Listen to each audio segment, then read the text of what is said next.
Welcome, residents of the Meister Clan. This is your boy Sixmysta Man, and this is going to be the first official video on the channel after the reset. So if you're watching this, welcome, and yeah, make sure to click like and subscribe if you want to see more of these movie type content. This is a what if Naruto was Poseidon, the movie of part 1 of Naruto. Shippuden will be coming out soon, and this was a series edited by the one, the only Steak Uchiha, link in the description. Also, our intro and outro were created by the Dragon Lord. I just had to point that out, so without further ado, let's get into it. Long ago, the Titans ruled over this universe, with their king being the youngest, Kronos. He is the god of the Titans, and has ruled over them for millennia. In current day, he has gotten lonely. He does not know what he's gonna do. He looks down on the mortal worlds he created, thus being one of our main character. He looks down to see many a beautiful women on this fair land, and decides to follow through to it. He creates 3 clones of himself, sending them each to different parts of this land. 2 of them finding a similar path. The one we focus on, lands at the doorstep of a clan called the Namikaze. There he transforms himself into a baby, and there he grows. He becomes one of their members, and grows up as one of their own, and eventually becomes a hero. He lives his life as Minato Namikaze. Eventually he falls in love with a woman named Kushina Uzumaki, and they have a child. Slightly after the heir has been planted and the clone had to return, the clone dies protecting its heir. This child is unique. He has blonde hair and ocean-like blue eyes, and has a strong connection with water. Somewhere else in the world, 2 others are born. One with extreme fire affinity, and then there's another. He wasn't born around the same time they were. He was born long ago, and this child had a lightning affinity. What this child is or who he might be, no one knows. Also, our boy that's connected to the water intrigues Kronos. One of his clones that should be stronger than anyone on the face of that planet died protecting its heir. At least he knows he might do the same in the future. He named these 3 kids his sons, and when they eventually die in the human world and pass on to the world of the gods, he shall rename them. He will name them Zeus, Hades, and Poseidon. Naruto, our Poseidon in this story, would grow up in the Leaf Village, hated by most for what he contains within him. A power stronger than any other, the Nine Tails. But also, he contains the power of the gods, the power of the Titans. He is Poseidon, but for now, he is Naruto. Growing up, Naruto would look at other children, feeling the pain of not having what they do. He would feel that he is inadequate, and spend a lot of time outdoors. His favorite place was a river that he felt was his best friend. He would be here every day, and every time he's here, it feels like the river is talking to him. Sometimes the river tells him when people are coming, sometimes the river keeps him happy. The river doesn't have a voice, but Naruto knows what it's saying. Naruto has a strong connection with the water, and its history relates through him. It all started with the ocean, and as land broke open, rivers started existing. Rivers, oceans, lakes, bodies of water that would make Naruto stronger. Naruto could manipulate this water somewhat. Learning from how the river flows the water, he would use his arms and some energy that sits within him to push and pull the water, eventually even being able to manipulate it to higher extents. This is because he has the highest water affinity known to man. He could even feel things through the water. He could feel things miles up ahead in the river, as he does one day. One day he feels something skirmishing in the water a few miles up ahead, but this is more like a panic skirmish. He makes his way up by swimming in the water. For some reason, when he's in the water, no one can sense him, and he's moving faster than he could have ever ran. Throughout his academy days come to a close end. It is nearing graduation, and he had learned a lot. He had learned how to create forms of himself using water, and using hand signs that they are taught in class. He had basically recreated a jutsu he saw a Jonin do. It's called the water bullet. It's using a water within your own body or around you to create bullet-like projectiles which are flung at high speeds to recreate a bullet per se, thus the name the water bullet. These are his only two main techniques, this and the transformation jutsu. He had learned how to use the transformation jutsu not only on himself but on other objects. He could use it on himself, or he could use it on one of his jutsu. This needs a lot of concentration, which he usually struggles to do while in the midst of combat. When he starts combat, he becomes super calm and starts overthinking everything, which might be a trait he does not want. He would continue as he has and would become stronger per se until graduation comes around. Graduation comes around and he'd perform his water clone for the final graduation, and because he had a more unique clone and could create 10 perfect copies, he would thus be number 1 in class. Another specimen would be Sasuke Uchiha.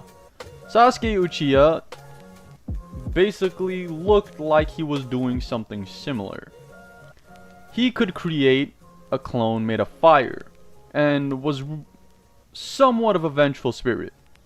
If you outdone him at any turn, he'd try and double you back the next time around, which might not really be a good thing, but it might make for a powerful shinobi in the near future. This might be something that the Hidden Leaf will see as useful. Two people with opposite attributes that are both probably going to become great shinobi. They're put in the same group to study their similarities. One with absolute control over water and the other over fire. Affinities greater than they've ever seen. This is something that needs to be studied. Something the Leaf knows they need to research. They put these two in a group with a girl named Sakura Haruno, who just so happens to be one of the smartest people in the academy, and she would be put with them in a group under the Jonin sensei called Kakashi Hatake. Sorry for stuttering. Kakashi is their leading Jonin and is one of the most loyal people to the village to date. That's why they chose him. They know he would tell them everything, unlike someone that becomes sympathetic. He is known as the Scarecrow, a killing machine, someone that does not back off. Continuing, they'd sit there waiting until Ruko would tell them that, "Why are you still here? I put you in a group together, but your sensei won't be here until a week from now. That's why all the other students left." Naruto and Sasuke ignore him blatantly, just staring at each other, with Sakura staring at Sasuke. Sakura would explain that these two have been staring at each other all day, and she's been staring at Sasuke all day. Iruka gets it now. Their rivalry butts heads again. He would ask where Ino is, and Sakura would point to the corner. She is also sitting there staring at Sasuke. But yet, there's another person in the room. This is Hinata. She's sitting there staring at Naruto. Iruka, basically shrugging, tells them to leave and come back in a week. They leave begrudgingly with Naruto and Sasuke staring at each other all the way out of the school, and then going their separate ways. Naruto in this week would fall asleep. He didn't wake up once during this week. He was in a trance. He was in a place he didn't know. A place where he saw Sasuke and a shadowy figure. He would look, and then he'd say, "Where am I?" For only a gruesome voice to respond. "I am Kronos, god of time and space. I am your father, Poseidon." Naruto, bolting back awake, would have a feeling that there's something at his door. Slowly moving because of the presence at his door being larger than most shinobi even have, period. He'd open the door to see a box. Within this box, he sees a little pencil, but it's made out of metal. What could it be? He feels the immense energy coming off of it, but this isn't chakra. This is pure power. How could an object hold something like this? He'd have an idea to pour his energy within the object, and suddenly it would burst out into a scythe. Or not a scythe. It would burst out into a trident. Yes, the trident of Poseidon.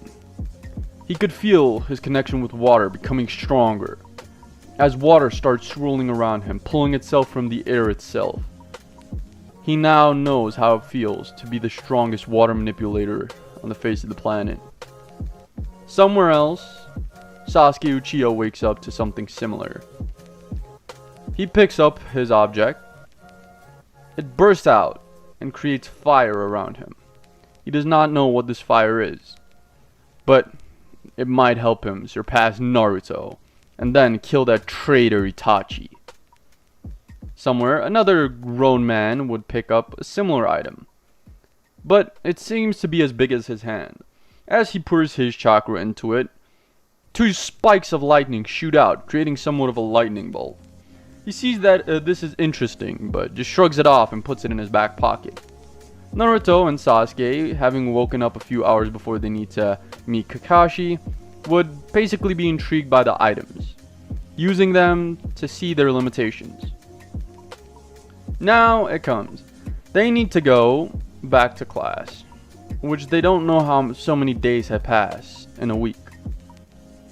It feels like it's only been a few hours, but no, it's been 7 days. Now, sitting there, every team gets sent off to their appropriate senseis, and leaving is just Naruto, Sasuke, and Sakura, waiting on their sensei.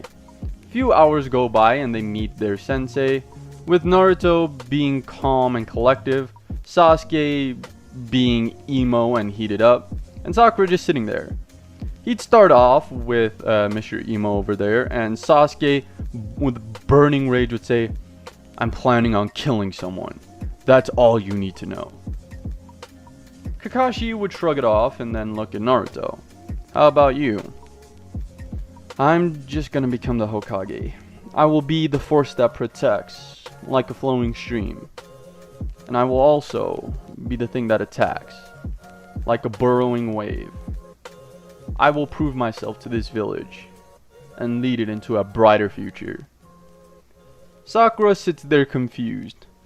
Sasuke, the person who she admired, only wants to kill someone, while Naruto wants to become strong to protect everyone. Kakashi would see the change on her expression and ask her what's wrong, for her only to say, "I don't know." Team 7, who had just been collected, Naruto basically driving his forces to become Hokage, Sasuke driving his forces to kill Itachi, and Sakura, whose worldview had just been broken by the selfish complaint of Sasuke and the selfless echo of Naruto. She doesn't know who she loves.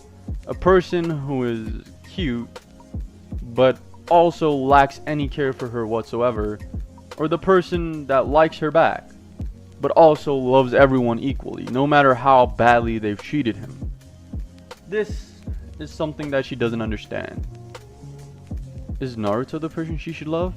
Or is Sasuke? But that's not going to be important. Kakashi, after seeing this, would decide to give them a date.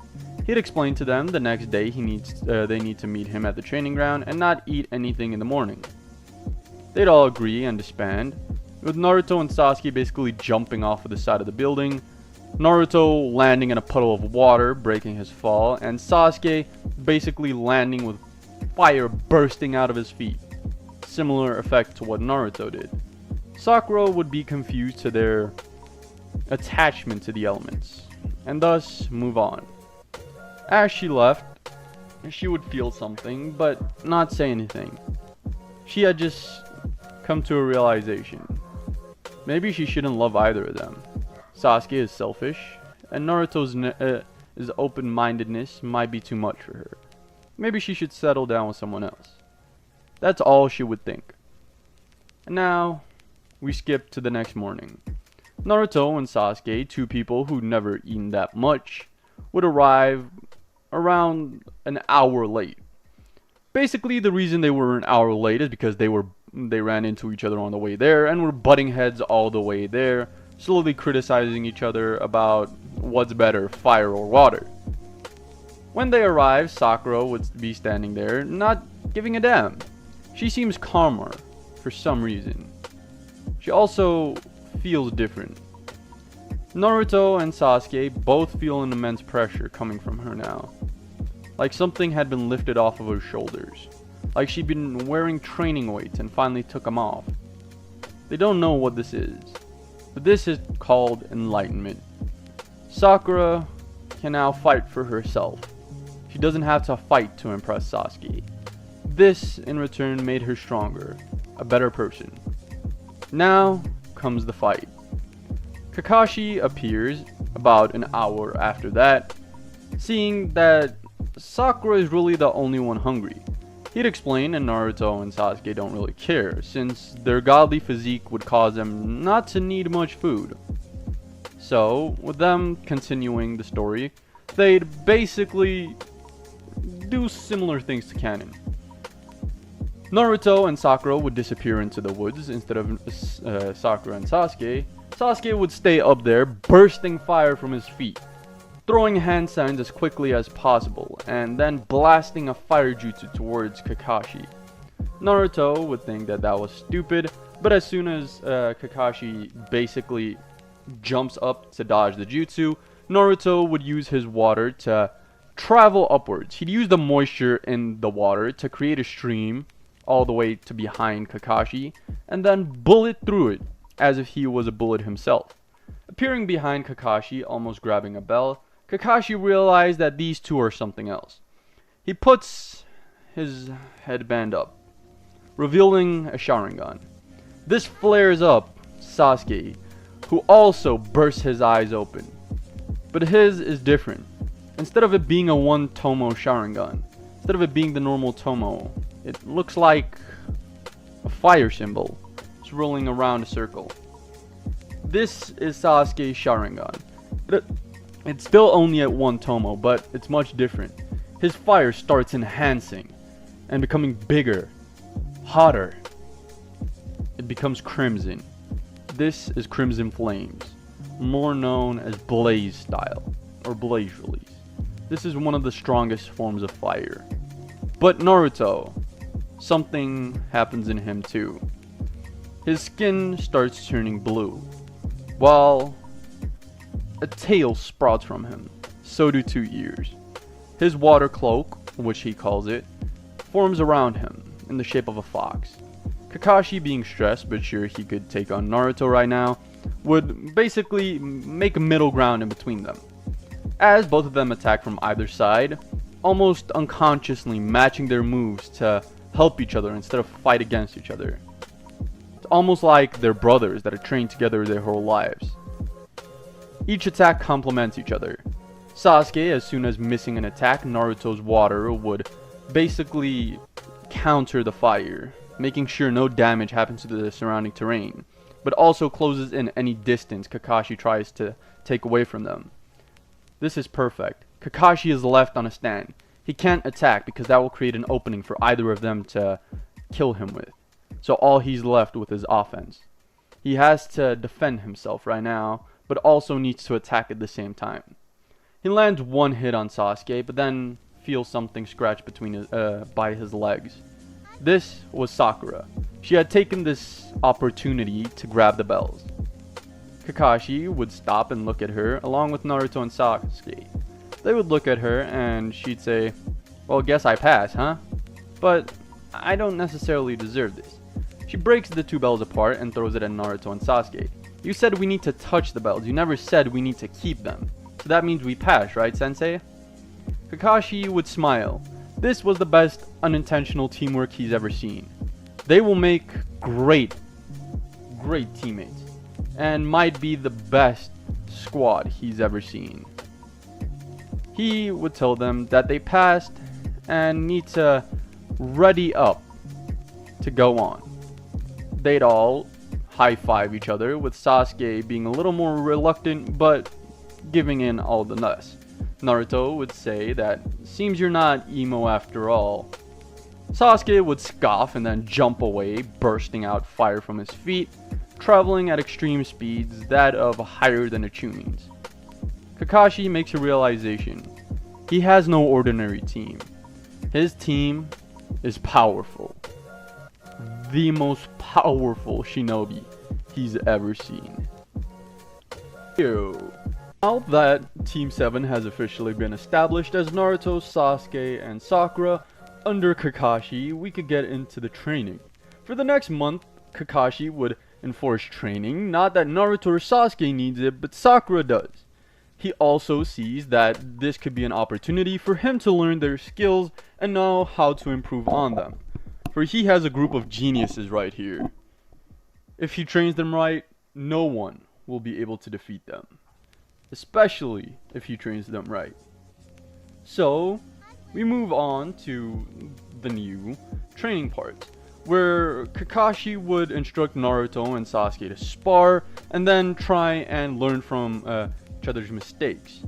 He would see them clashing, with sometimes Sasuke's fire burning Naruto's water into steam, and sometimes Naruto's water encompassing Sasuke's fire. Sakura would comment on how they're a perfect match, and Kakashi could just gulp and nod. They are true monsters. But nonetheless, he needs to train his last student, Sakura. She's the one that lags behind, but she also feels stronger in presence than she did the day he met her. He'd tell her that they're gonna do some chakra training. She'd ask him what he means, and he'd explain. Those two have the elements of fire and water behind them, so they don't have to worry for it for now. They have high combat potential and a lot of offensive techniques. She needs to focus on her chakra control. As notes from the academy come in, he basically explains by showing her the piece of paper that she was the best at chakra control within her class, even better than Hinata Hyuga, and the Hyuga are usually praised for their amazing chakra control. He'd basically tell her that it's time for her to up her training. She'd ask him how you necessarily train chakra. He'd explain to her how the tree walking exercise works. They'd proceed to do the tree walking exercise per se, and she'd progress through it in about an hour. This is impressive to Kakashi, and then immediately starts teaching her the water walking. As she starts walking on water, Sasuke and Naruto stop their fight and look over. This is something they've never seen. Someone blatantly walking on water. They've seen people walk on walls and thus mastered that technique themselves, and would question Kakashi on it, like they were never fighting in the first place. They'd both explain to him that they could walk up trees because that's kind of like wall walking, which they saw. Kakashi would also stop them. He'd explain to them that they're using water spikes on the bottom of their feet, and then Sasuke is using fire to stick himself to the wall, which is not the essence of the training. That technique is supposed to use pure chakra instead of elemental to grasp into a wall or flat surface to potentially stick to it per se. So them basically seeing that they were doing it wrong, basically damaging the surface, they'd start training on how Sakura explains it. In about 20 minutes they would get the hold of this, having more or less done it with their elemental already, and all they needed to do was unsolidify the chakra to make sure that it doesn't damage the surface. This wasn't really hard. But now comes the harder part, water walking. Sakura, who is still falling in water, would explain how the water keeps shifting, so you need to keep shifting the fluctuation of your chakra. Naruto and Sasuke, who don't even seem tired in the bit, even though they've been sparring for about 2 hours, and then expended some more chakra, would walk onto the water. They'd fall in, but have sticked up on top of it for a few seconds. Kakashi would this time thoroughly explain what happens, and then Naruto would master it within seconds. His connection with the water would have him predict how the water would come, and eventually he'd just get used to the flow of the water. May give or take a few more seconds. Sasuke, who's not losing, would activate his fiery Sharingan and copy what Naruto's doing. Sakura, seeing that these two have ways of becoming this strong that she does not, would be inspired to push even harder. With the two of them explaining to her what's happening, like Naruto explaining the wave movement, and Sasuke explaining how Naruto is basically morphing his chakra by looking at it directly. And Sakura would just copy this. Within another few minutes, this technique would be mastered between the three of them. Kakashi is more than astounded.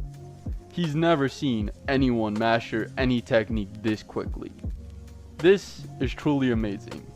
Something he's looking forward to, per se. Now comes for their missions. They are going to be partaking in a 1D rank mission a day for the next 30 days to basically stimulate their teamwork. Naruto and Sasuke, who have more or less unconscious teamwork, would not need this. This is more for them to be able to work with Sakura and Sakura to work with them. And for some reason, it seems like Kakashi even works better with them than he has with his own team. This kind of causes him to feel a little guilt, but also feel happy, because this crew might be everything his crew lacked. He basically told Sakura that she is the lacking part in this group, and that he got something for her. He basically pulls out a scroll, which the former day he had asked one Kurenai Yuki to give him, and this is the basics on Genjutsu. It's basically made to make an illusion to distract your opponent temporarily. But Sakura, she's something else. After about a week of their training going by, and Naruto and Sasuke learning even more effective ways of using their powers, like Naruto basically creating 2 bubbles of water, which is his clones, to distract someone, and as soon as they're destroyed, he'd be able to move in between a water trail they leave behind to the absolute water behind them, and then strike them from behind. Some type of a connected water teleportation. Sasuke, seeing this, would come up with a similar technique where he could basically release an entire typhoon of fire per se, like a giant wave of fire towards you. And then, as you can't see, he would teleport behind you into the fire and then hit you from behind. So Naruto and Sasuke are bouncing off of each other and how things work pretty quickly. Also, they found ways to disguise themselves in water and fire, like Naruto could blend into a watery surface if you're looking at him and there's water behind him. Similar to Sasuke with fire. Let's say there's a giant fireball coming towards him and you're standing behind him. You'd only see the fireball, you wouldn't see Sasuke per se. And with their combined techniques of constantly transforming their chakra into either fire or water, this kind of blends them into the technique, making their hits really unpredictable. Sakura, seeing this, would take inspiration from her new Genjutsu training. Instead of doing the traditional sense of Genjutsu of creating an illusion somewhere to affect the opponent, she'd be constantly casting different illusions on herself, like when she's throwing a right fist, she'd make the illusion appear to throw a left fist. So her opponent, not having the time to release a genjutsu, would predict the left one and then get hit by the right one. This is going to be Sakura's trump card, per se. Something that's going to make her different from other genjutsu wielders. Just like Naruto and Sasuke has things that make them unique to what they do. Okay, it's been a week since Team 7 had become shinobi, and they had all become much stronger. They had learned the basic shinobi ways of clouding yourselves in your attacks, something unique to their group. Something no one really does. Somewhat disguising yourself in your fighting style, making your opponent confused.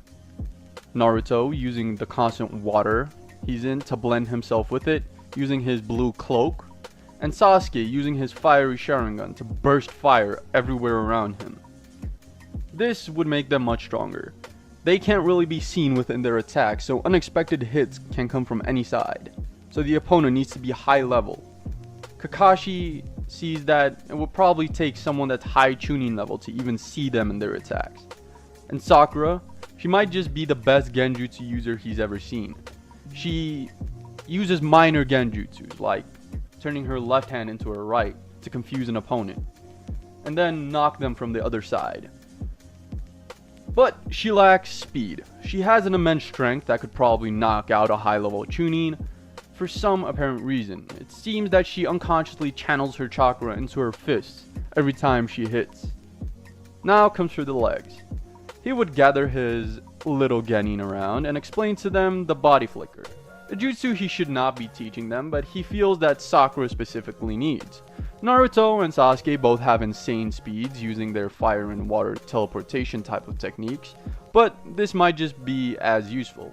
This is using pure chakra to travel extreme distances by bursting it into your legs and legs only. Usually it's smart to use this with the Sharingan because Sasuke would be able to see. For the drawback is vision. You get extreme tunnel vision while you're going at this extreme speeds, and is only recommended to go places that you know fairly well. Basically, Kakashi explains that the Sharingan helps you do it, but you could do it in any ways. It's really helpful. And in short range combat, it could also be used for someone like Sakura. Instead of needing to run to close a distance, she can enhance herself with speed a lot more and close that gap within an instant. Then, confusing them with genjutsu, she could smash them in with her monster-like strength. Kakashi remembers back to when the three Sannin used to be in the village. He remembers one night a giant blast coming from a hot spring. He thought to himself, oh, how Lady Tsunade used to destroy the Purrs with her monstrous strength. Sakura's like a mini version of her. But they'd continue. The rest of the 3 weeks would go by with the team basically not only mastering this new technique, but incorporating into their craft. Sakura would use it to blitz an opponent and then quickly get away, which means she really needed to work on her reserves. And for some reason they were climbing much faster than Naruto or Sasuke's, which Sasuke would point out in one of his all-out fights with Naruto, with him blazing his Sharingan and Naruto creating his first-tailed blue cloak. They'd look over and see her chakra constantly rising. They'd ask Kakashi why this is so, and Kakashi would explain the smaller your reserves, the easier it is to grow them. The bigger your reserves get, the harder it would be to do so. And the two of them seem to have monstrous types of reserves, for they can use jutsu he can only use once and exhaust himself for hours at end. He doesn't exactly know why this is, but elaborates that they just need to focus on themselves.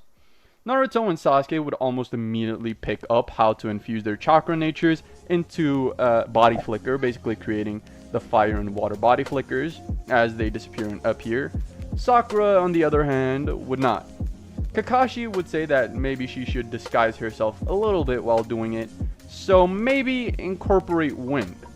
She'd ask why she would do that, and he'd explain that using wind could necessarily blast your opponent off guard, maybe damaging their eyes a little bit, making it even harder for them to fight against you. She'd say that this is smart, but she doesn't know any wind style jutsu. Kakashi would bring up the point that they could check her elemental nature by using chakra paper. She'd ask him if he has any, and he'd say he'd been holding on it for a while for its time when she's ready. He pulls out 4 pieces, explaining on one how to channel chakra into it to see your chakra nature, and then he'd basically call Naruto and Sasuke over.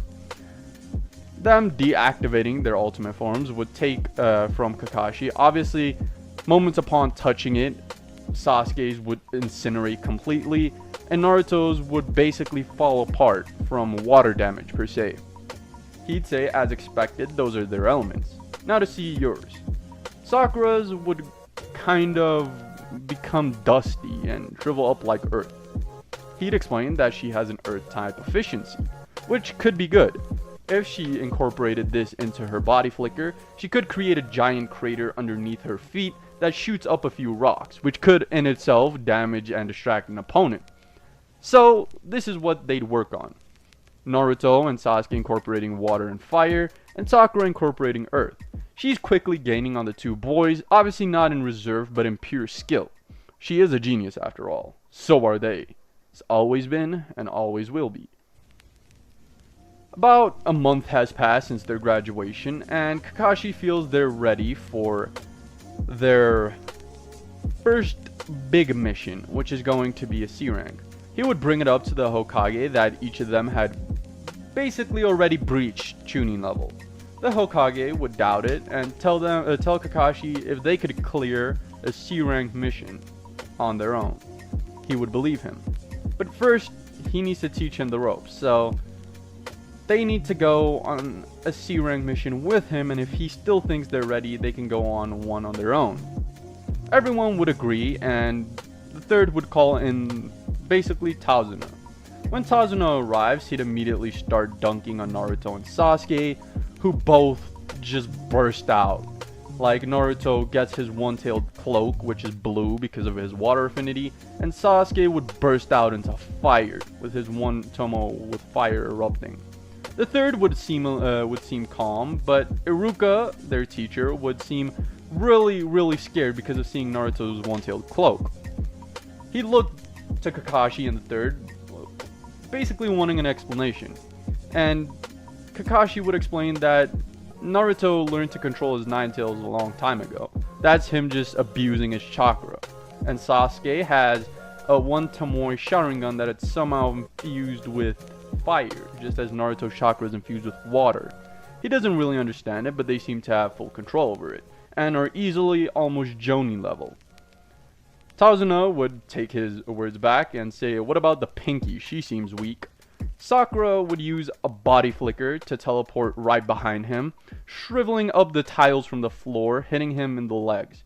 Not really injuring him because of its soft performance, and her tapping on his shoulder. There are two of me now, aren't there? He'd basically be scared as she cast a genjutsu on him, and the third would see, even with just a month of training, Kakashi could turn all three of these students into high Chunin level fighters. Even Iruka would be surprised. He doesn't think he'd ever be able to do something like this. Team 7's journey to escort the bridge builder Tsunnnade to the land of waves has begun. Somewhat out of the village, Sakura had closed her eyes and kept it that way. The bridge builder Tsunnnade would, after a while of seeing her walk and never even fall, with her eyes closed, would ask Kakashi. Kakashi would explain that basically he gave her an exercise. She has excellent chakra control and manipulation, so he gave her an exercise to be able to sense chakra. Basically, what this means is that if any animal or person in the surroundings would appear, she needs to tell him, because he is a great sensor, and if she doesn't tell him, he'd scold her. The two boys would have different types of abilities because of their great reflexes and strength itself.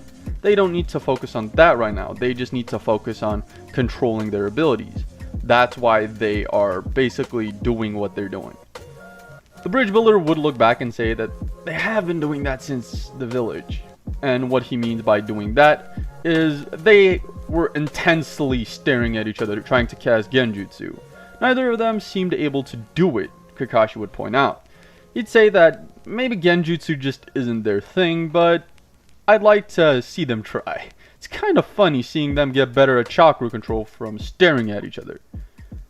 Tazuna would once again question what this means, but Kakashi would point out that chakra control is how good you are at manipulating your own energy. Thus, it means they become stronger. And Tazuna would say that you could really get stronger by staring at someone. Kakashi would once again stop him and explain that Naruto and Sasuke are a really special case. They pick up almost anything you give them almost immediately because they're somewhat prodigies. Also, they get stronger unlike anyone he's ever seen. The girl needs to get more skillful per se. She doesn't necessarily get stronger. That's the difference. These two are natural born monsters. She is becoming a monster. Tazuna, being terrified, would say, "So, what squad did I exactly pay for?" Kakashi would say, "You paid for a squad of almost elite Jonin." Tazuna would be surprised and gulp, but then also think, "I'm glad that they gave me this squad. They might be able to help us defeat Gato." And then he'd smile. "Well, that's great. Guess I don't have to worry about anything," almost immediately sobering up. Kakashi would put suspicion on this, with Naruto and Sasuke not even focusing.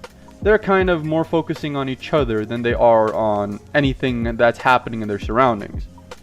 But then Sakura senses something. She senses something coming from a pool of water, and then says, "Sensei, a pool of water." Naruto and Sasuke, who immediately react, Sasuke reacting because of Naruto, and Naruto reacting because he couldn't sense any water nearby. They'd almost immediately both throw simultaneous jutsu towards the puddle, with Naruto throwing something called the wind or the water bullet, and Sasuke throwing a few kunai along with his jutsu called the flower phoenix jutsu, or the fire phoenix jutsu, or something like that. So they basically just threw two B-rank techniques at this puddle with how much chakra they were infusing, both being in their powerful states. Sasuke having his blazing Sharingan and Naruto having his water chakra cloak per se active already. The Demon Brothers would basically be thrown back by Genjutsu, breaking their Genjutsu, with Tazuna being surprised. Kakashi would point out that these are two Chunin from the Bingo book, being the two Demon Brothers per se, and would ask Tazuna what's going on. Naruto and Sasuke would have already gone back to intensively staring at each other, with the two Demon Brothers still conscious. Tazuna would be like, "Can't you take care of them first? They're gonna kill us." Sakura, with her eyes still closed, would basically teleport in between them, shoving her hands onto the ground, pouring as much chakra as she can in it.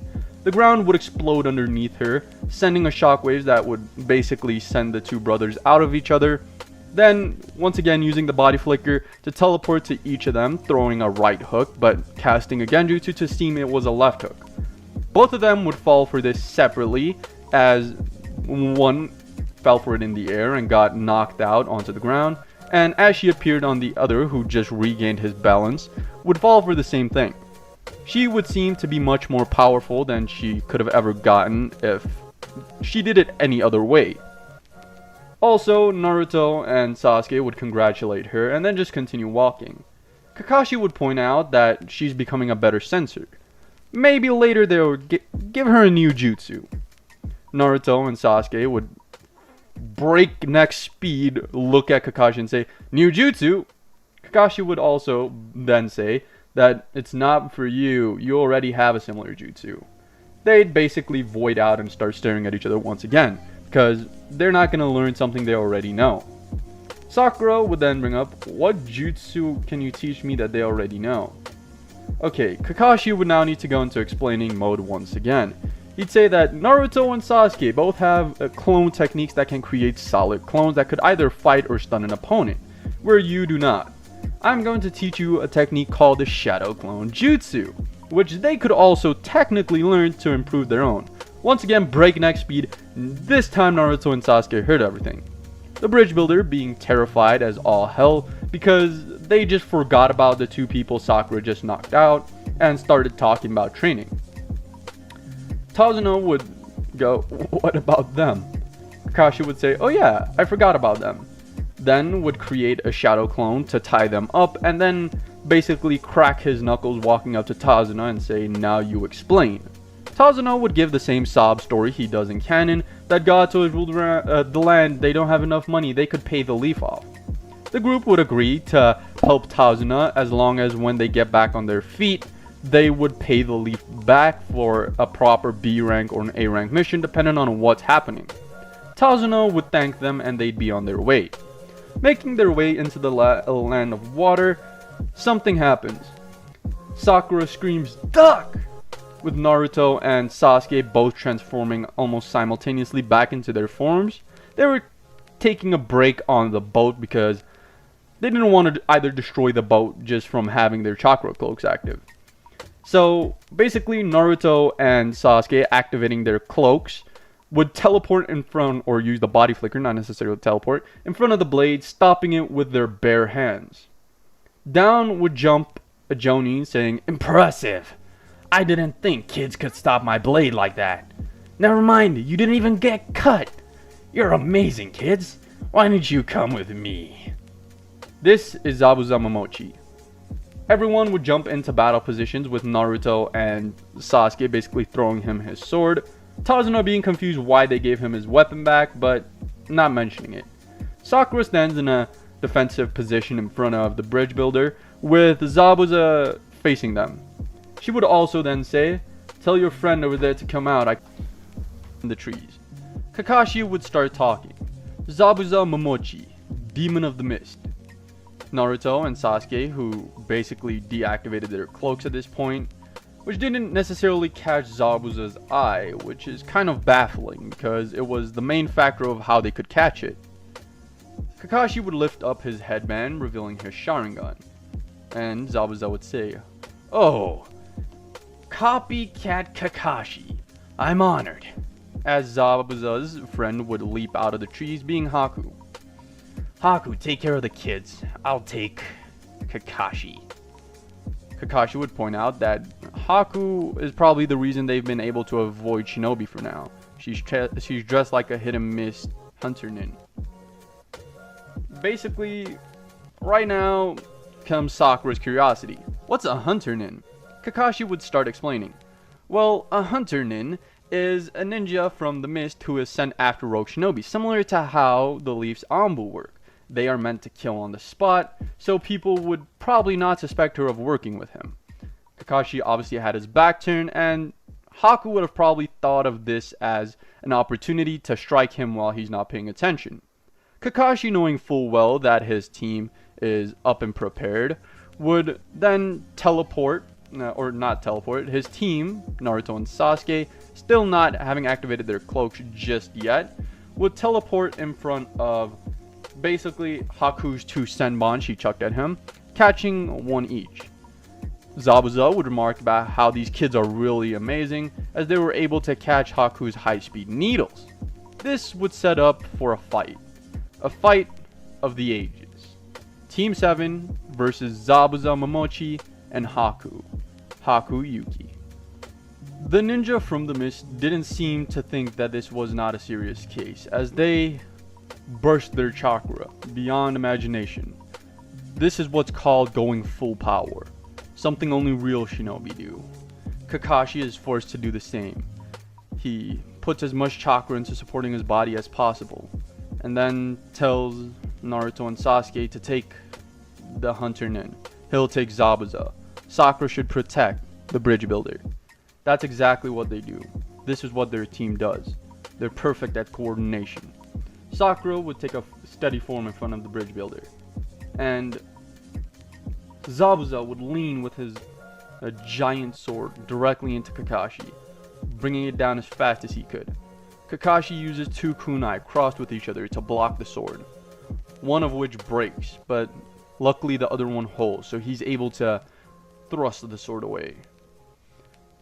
Otherwhere, Naruto and Sasuke had just started engaging the hunter nin.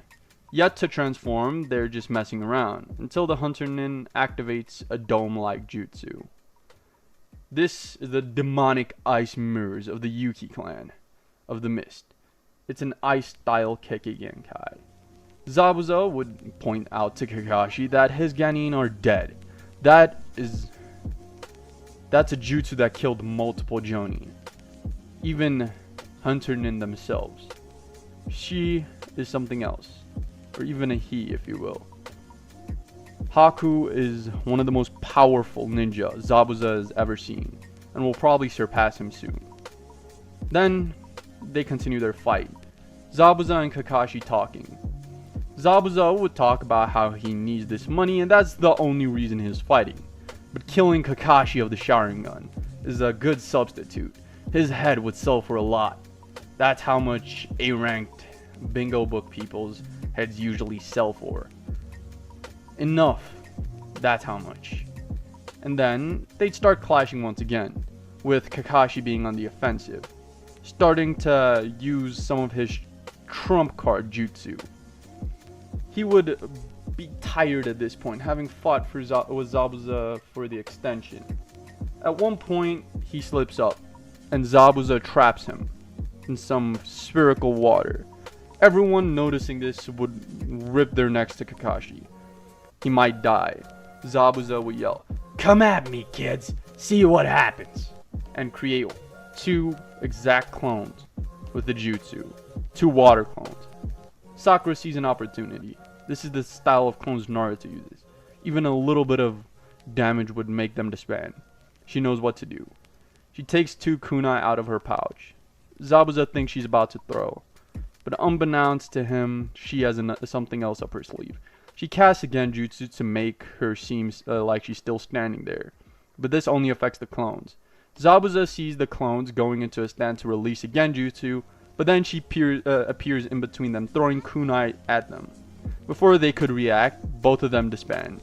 And now, she disappears again. He wonders what's going on. She went back to the bridge builder, but she cast a genjutsu in the last second on Zabuza, making him think that she's underneath his arm about to stab him. Him having a quick reaction speed would jump away, but then realize it was just the genjutsu, as it dissolves. "Shit!" he'd scream. Kakashi had gotten out. Team 7 had started their fight with the group from the Hidden Mist. Sakura had helped Kakashi out of a water prison. Kakashi, knowing his student's abilities, would entrust her with protecting the bridge builder while he builds up some chakra. Some lightning starts sparking off of his hand as he lunges at Zabuza. Zabuza sees something coming. He brings up his sword to block the attack. But then, Kakashi disappears. Zabuza feels a sting in his right leg. Kakashi had used the body flicker, but didn't have his Sharingan active due to exhaustion. So Zabuza falls. On the other side, Naruto and Sasuke are struggling to dodge senbon that are being thrown at them from each mirror. At this point, they're just trying to figure out how it works.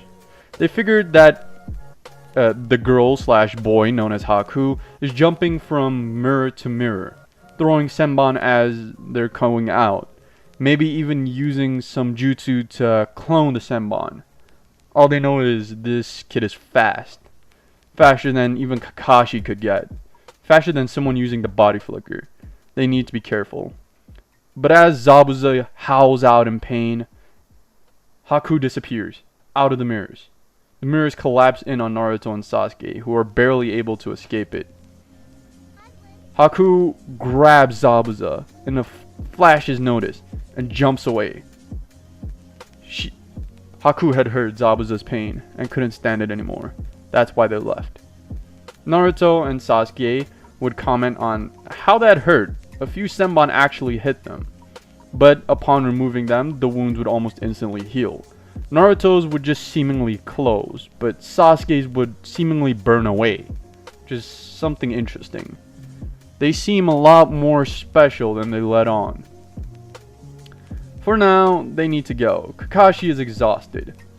They would grab him and Tazuna would show them to his house, where they would settle down for the next few days. Kakashi basically sleeping straight through the next day, and Sakura, Naruto, and Sasuke getting to know the family. Naruto sees someone. He sees a kid he remembers. As he walks by, he says, "Wait, Inari?" Naruto would look up at him. You're that kid with the blonde hair. What was your name? Naruto. And then Naruto would comment, how's your dad doing? Inari's facial expression would change, and he'd run to his room. Inari's mom would explain to Naruto, along with her father, what had happened. Inari's father, per se, was someone else that joined in on their family after Inari's absence. And they don't know how Naruto knows the two, but he died against Gato. Naruto's facial expression got aggressive. That scum! I'll kill him if it's the last thing I do.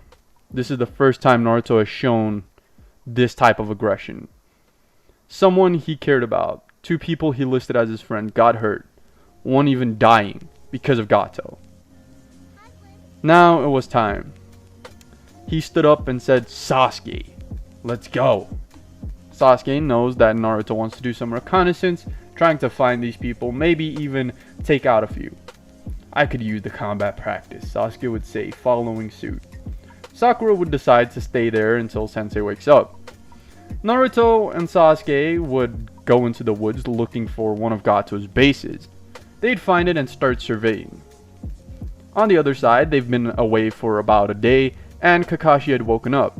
When he asked Sakura where Naruto and Sasuke went, she'd explain that they went looking for the thug's base, and maybe doing some reconnaissance.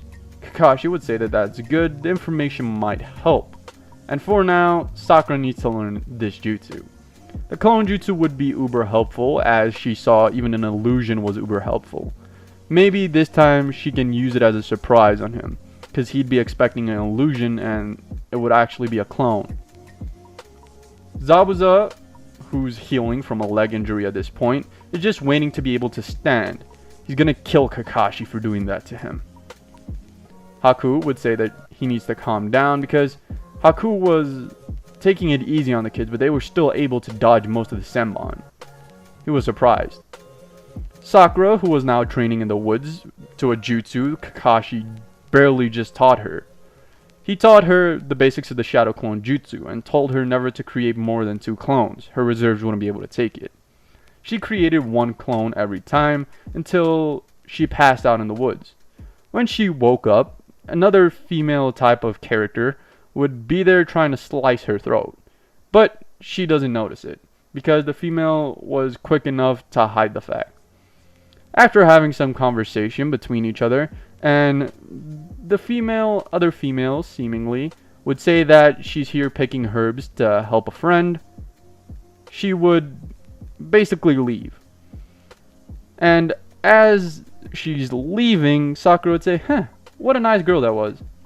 With Haku commenting, I'm a boy, and then disappearing. With the disappearance of this boy, Sakura would know that that was the Hunter Nin. She would have sensed the chakra just as Haku would have disappeared.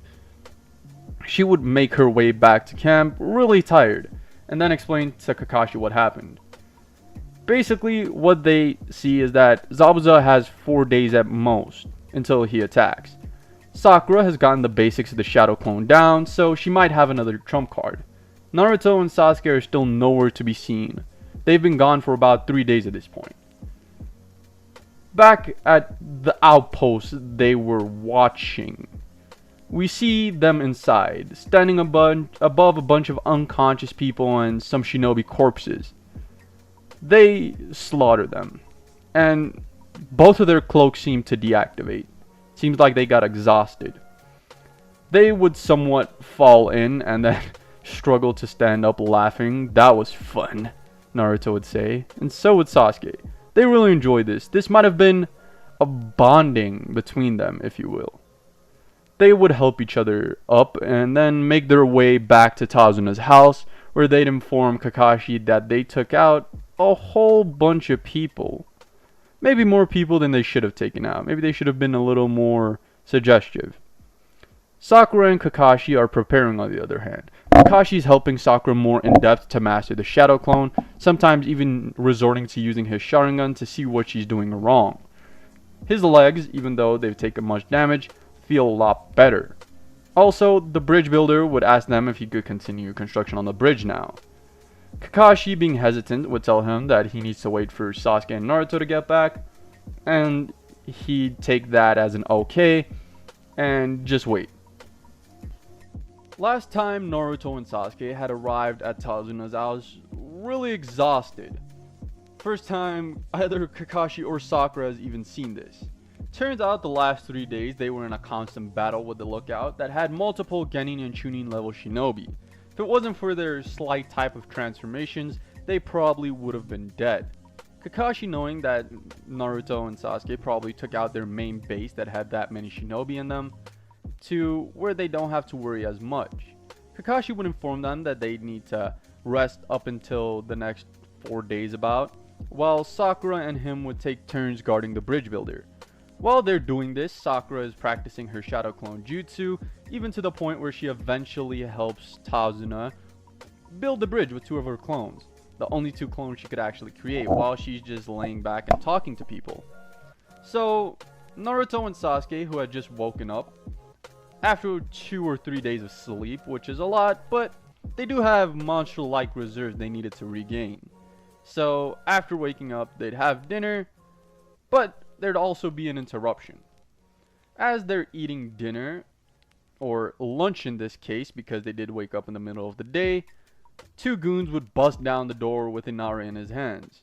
Sasuke and Naruto wouldn't even seem to flinch, with Inari's mom being really stressed. "Please put my boy down. You're a shinobi. Shouldn't you be helping us right now?" The thugs would laugh and say, "These kids, what are they gonna do?" Naruto would smirk and say, "Put the kid down or else." "Or else what?" the thug would say, with Sasuke and Naruto appearing right behind them, knocking each of them out. They'd post them, or basically tie them to the side of a tree and say, "You guys stay here until we get back, okay?" And then they disappear.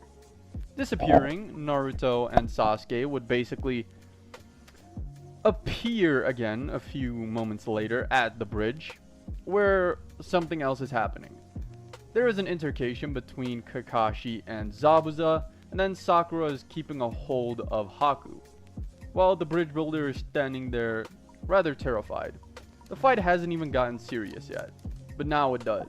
As Naruto and Sasuke returns, Zabuza points out that, "Haku, take care of them, the girl's useless. Make sure that they can't interfere with my fight, I'm killing Kakashi." Haku would nod and then instantly appear between the two, creating another ice dome. She'd then immediately leap in, but Naruto and Sasuke, knowing not to hold back right now, would immediately start powering up. They'd both burst their forms, which they could feel is much weaker because of their lack of chakra right now, and would start to fight. In this fight, more would happen. Haku would start getting faster somehow, and Naruto would point this out. Also, the domes seem to be getting thinner. Seems like Haku is expending more chakra than they should be, while Sasuke is just blitzing his eyes all around the place to try and keep track. He'd nudge Naruto in certain directions to make sure that he doesn't get hit by any Senbon. And it's going good, until something else happens. Naruto's cloak deactivates, and he falls to the ground puking up some blood. He had expended too much chakra again. He was pumping in too much chakra into his eyes to try and see where Haku was. This was an opportunity. Haku launched several Senbon into Naruto. Outside of the dome, Zabuza and Kakashi are continuing their normal fight, just as it went in canon, and won't be important until a bit later, until a bunch of flames start erupting from the dome. This was Sasuke raging. He had unlocked his 2 Tomoe Sharingan, and his fire is white like a spirit, and the dome starts melting, and then it starts reforging itself. Haku had just hurt Naruto. Naruto, Kakashi, and Sakura are the only current people close to Sasuke. He would kill Haku if Haku even tried to touch them. But this would also cause something else. Sakura would be worried for her sensing this. She'd feel Sasuke's chakras are splitting every second, until he also collapses. What happened? He looked into the reflection of one of the mirrors and sees a 2 Tomoe Sharingan. Why did this have to happen now? Takes too much chakra. I can't protect him like this. But as he says that, Haku lunges him full of kunai. Naruto, being barely awake seeing this, would have a similar reaction than Sasuke. The Nine Tails would appear in front of him. You need me, don't you? Shut up! Just let me borrow it! Just this once! Naruto would scream out, as he screamed out in pain. I'll kill you! Bursting out another tail, not just his normal one. The blue turning darker, almost like the ocean. Barely being able to see through the blue, Haku is scared. He just doubled in power. His chakra came back to him. How?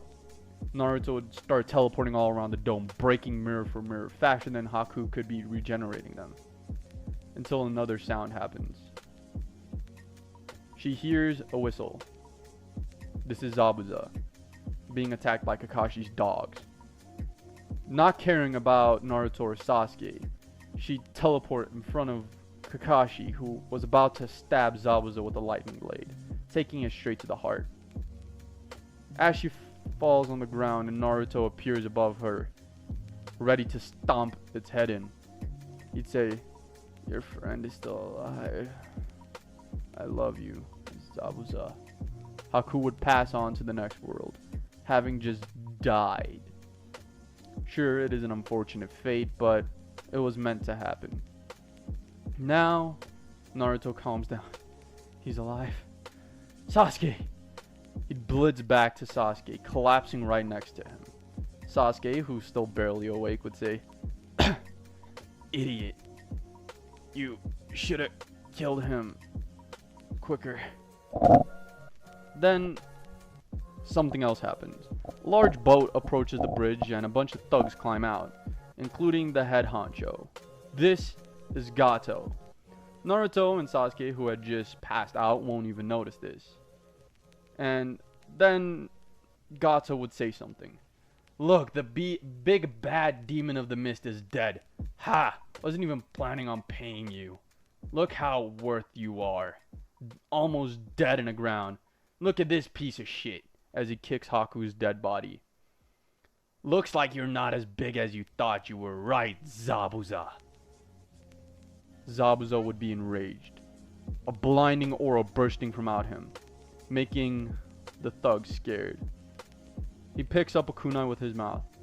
Kakashi, I'm sorry, but I need to kill this bunch. He then proceeds to run through them, killing with his mouth, using the kunai to slice throats and kill people, also kicking them off of the bridge, till he got to Gato.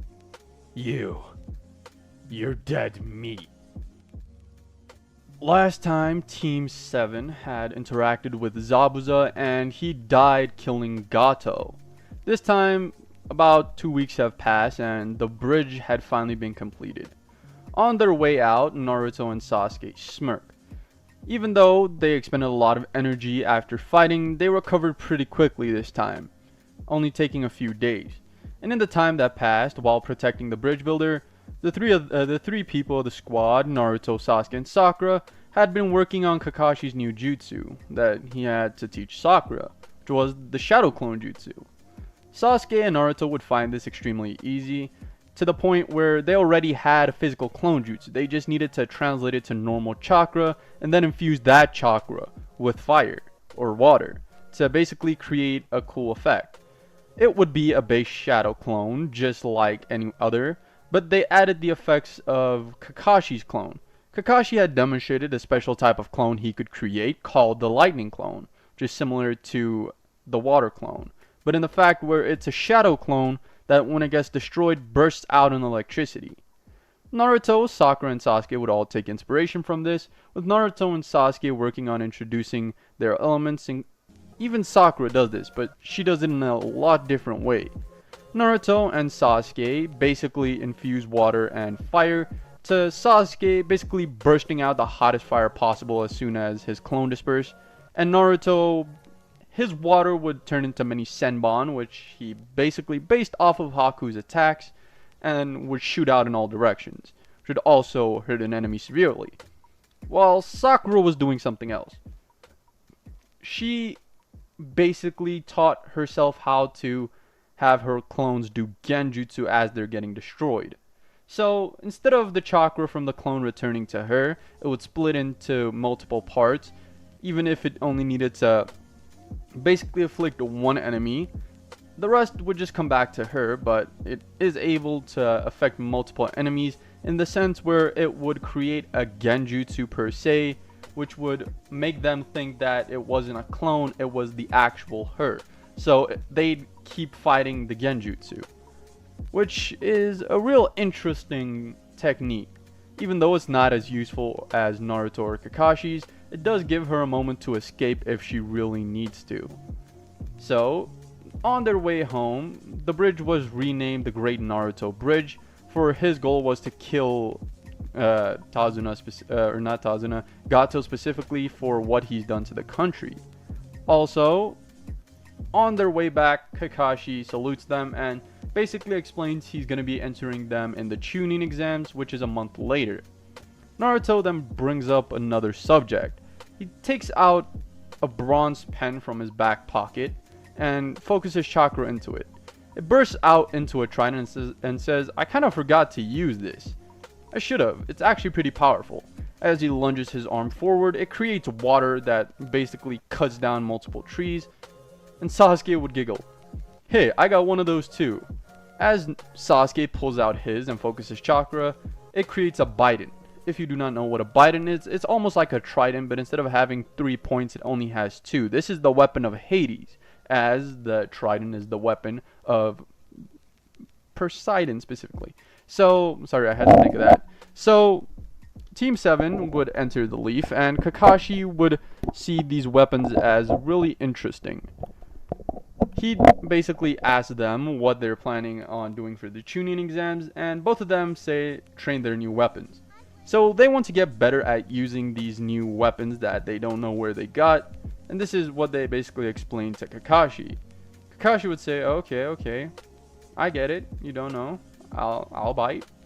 So I'll be training you, starting the day after tomorrow. I'll give you 2 days off. They'd head back home with Kakashi grabbing Sakura and telling her that you're not my favorite student per se, because all my students are equal, but you are lacking behind. So how about this? I'll get you a new weapon too. Sakura would get excited and say, "Thanks, sensei," leaping off back home. Kakashi, basically knowing his pockets are about to be really empty, would go to the 3rd Hokage's office, fill in a mission report, and then basically unevenly distribute the money between his group. He gives Naruto, Sakura, and Sasuke all even cuts, but then also took some extra cash out of them cuts to pay for Sakura's new weapon. He'd go down to the weapon shop, which is run by Tenten, one of Guy's students, and would ask her for a chakra metal spear. She would say that he's lucky. They got a specific one in stock, which is completely composed of chakra metal, but it's not a spear per se. It's kind of a spear with a rounded edge. Sure, it's sharp at the point, but it also has 4 evenly sharp edges on each side of it, and could also be transformed into a sword if needed, because there's an extendable piece of metal that comes out the side if you infuse it with even more chakra. It also improves your speed and strength by infusing this with chakra, because of the type of chakra metal this is. But it's a little more expensive than the rest, she'd point out. Kakashi, who knows that this is about to be really expensive, buys it not only with the cuts that he took from the rest of them, but then his entire cut as well. So he didn't make any money off of that A-rank mission. He'd sigh. But then, in 2 days, he'd meet his crew. He'd give Sakura her new spear, which doesn't retract like Naruto or Sasuke's, but Kakashi would say, "I don't really know how to train you, so one of my friends will be doing it instead." Then he'd introduce Might Guy. Might Guy is the teacher of Lee, Tenten, and, Neji, the boy Neji. And he'd be teaching them on how to use the specific weapon, and also be more physically in touch with their martial art styles. Well, Kakashi would have to train a Guy's crew on how to predict your opponents more accurately, because of, the Sharingan. This is a kind of deal they made between them where they'd basically share their skill sets with each other's teams. This was their agreement at the very least. And Guy would introduce himself. Kakashi, on the other hand, would go introduce himself to Guy's team, who are reluctant to even talk to him, but they have to listen to him nonetheless. Guy would introduce himself as the sexy green beast of the Hidden Leaf Village. And Kakashi's team would kind of laugh, because they like this guy. He's kind of weird. Maybe they should take him as a sensei, not that lazy Kakashi. Guy would laugh. As much as I'd love to train with you youth all the time, I have a team of my own, who I love very dearly, he'd say. And then proceed to whip out a staff. Get your weapons ready. Lunging towards them. Moving into a little time skip, Team 7 would appear at the next Chunin Exams, which was scheduled for right now. All of them appear with Sakura having a giant spear on her back, and Naruto and Sasuke not having anything. They just have a new look, if you will. Guy might have inspired them to try something new out. Who knows? And at this point, they'd probably just move through it. At the point where Kabuto would approach them to talk to them, Sasuke would say, "We're not drawing attention, we're just trying to mind our own business. Y'all are giving us attention, so why don't you go stand over there and mind your own business?" Kabuto would obviously start yapping like he did in canon, and Team 7 would just walk away, with the rest of the rookie 12 being like, they sound uber fucking powerful.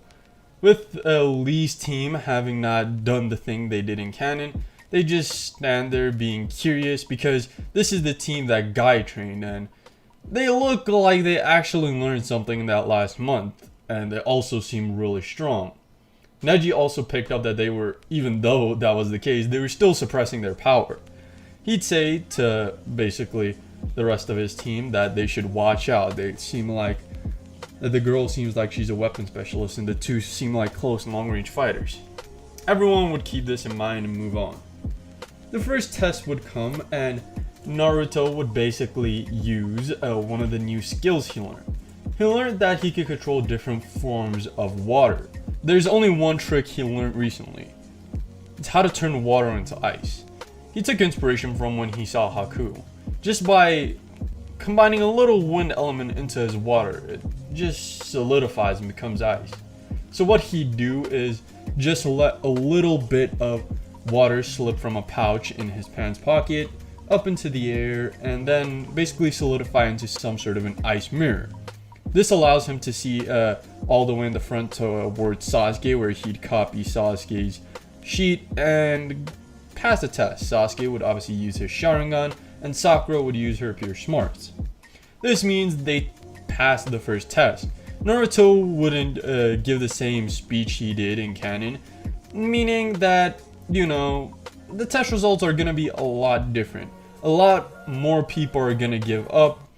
And right here, I'm gonna say that Hinata would try to, but Naruto would just smile at her and wink, basically giving her the confidence boost not to give up. So they'd move into the second exam, which is the Forest of Death, where Orochimaru would attack. The first important part would be when Orochimaru attacks. They'd obviously body the rain shinobi with a little competition. And by the time that they actually go up against Orochimaru, and Orochimaru attacking them with like the giant snake, Naruto would not have needed to take a piss, so that's not going to be a thing. He's still going to send the giant snake though, with Naruto and Sasuke both taking initiative. Naruto would create two giant spears of water, and Sasuke would just basically send out a typhoon of fire to capture the snake within these two attacks. Obviously grinding it from opposite ends so that they don't, just get rid of each other per se. And this would cause the snake to disappear. Naruto and Sasuke would look at each other with Sakura saying, "Summoning." This would mean that they have a strong opponent, because summonings aren't really common. Out shoots a giant head. Not necessarily a head, but a long ass neck. This is obviously Orochimaru. He's trying to bite Sasuke. But before he could even come close, Sasuke had already activated his newly acquired 3 Tomo Sharingan. Yes, 3 Tomo Sharingan. So this would cause yet another rift. This would basically give him the ability to have his Genjutsu affect reality. His strong fire attribute would pour into his Genjutsu, and every time he'd try to use Genjutsu with fire, it would just burst out. The reason he can now use Genjutsu is because of his newly acquired 3 Tomo Sharingan, which he got by training with Guy. Naruto could also use Genjutsu, but his Genjutsu is a lot different. It uses a constant stream of chakra to maintain, and would also only stun the opponent. It wouldn't let them see anything, but would give them a sensation of them freezing. And this would obviously also translate into his actual abilities. They'd actually start freezing. Orochimaru, who just basically started burning and then couldn't move because he started freezing, would be confused. He'd use a basic substitution jutsu, which he was barely able to perform, to get out of the sticky situation. But what he didn't know is Sakura saw the substitution tag as they were fighting and was already there trying to stab him with a spear. Orochimaru, knowing he can't get out of this, would have to leap out of his current host's body and reveal himself as Orochimaru. Naruto, Sasuke, and Sakura all know who this is because of their constant study of the bingo book because of Kakashi's strict rules, and would now run. Naruto would and Sasuke would obviously be the most important, so Sakura would pick up and be like, let's run. As they're running, Sakura would just nod and try to keep Orochimaru busy while they're going. She'd make 2 clones, one with a substitution seal on it that's running with basically it looks like it's running with Sasuke and Naruto, and basically Orochimaru knows this. He knows that she's up to something because why would she send a clone with them when she's weaker than them? Well, the real her and another clone would just keep Orochimaru busy. When the other clone basically gives the substitution tag to Naruto and tell it to put it on something, he'd put it on a log, and it would dispel to give Sakura the sensation that they're far enough away. She'd then basically give off her ultimate new technique, which is shoving her spear filled with chakra into the ground to create some sort of earth tremor that would shoot up a lot of rocks that could probably hurt someone of high Chunin level if used to surprise. Orochimaru, obviously one of the 3 legendary Sannin, would have seen this coming and moved out of the way, but not in time to catch her. She would use the jutsu and switch with the log, which he'd realize and say, ah shit, she helped them get away. But Naruto, Sasuke, and Sakura are pretty fast, and they manage to make it to the tower, but as they do, they're confronted by 3 other people. These are the Sound Nin. They'd obviously start fighting, and Orochimaru would head away because the 3rd Hokage is in there and he doesn't know who else. So he'd say, I'll have to get him while the break is up. So he's still planning on getting Sasuke. While Naruto, Sasuke, and Sakura easily body these 3, Naruto and Sasuke would be happy that they didn't have to reveal their trump cards, which are their godly weapons. As they make their way in, they basically see 2 other groups already there. The first group would be the group from the sand that arrived there first, and the second group a group from the cloud, a group they haven't seen yet. The sensei of this group is a tall black male with white hair, and the tattoo for lightning on his shoulder, something that was forbidden by the 3rd Raikage, but given to this person as a gift of his honor.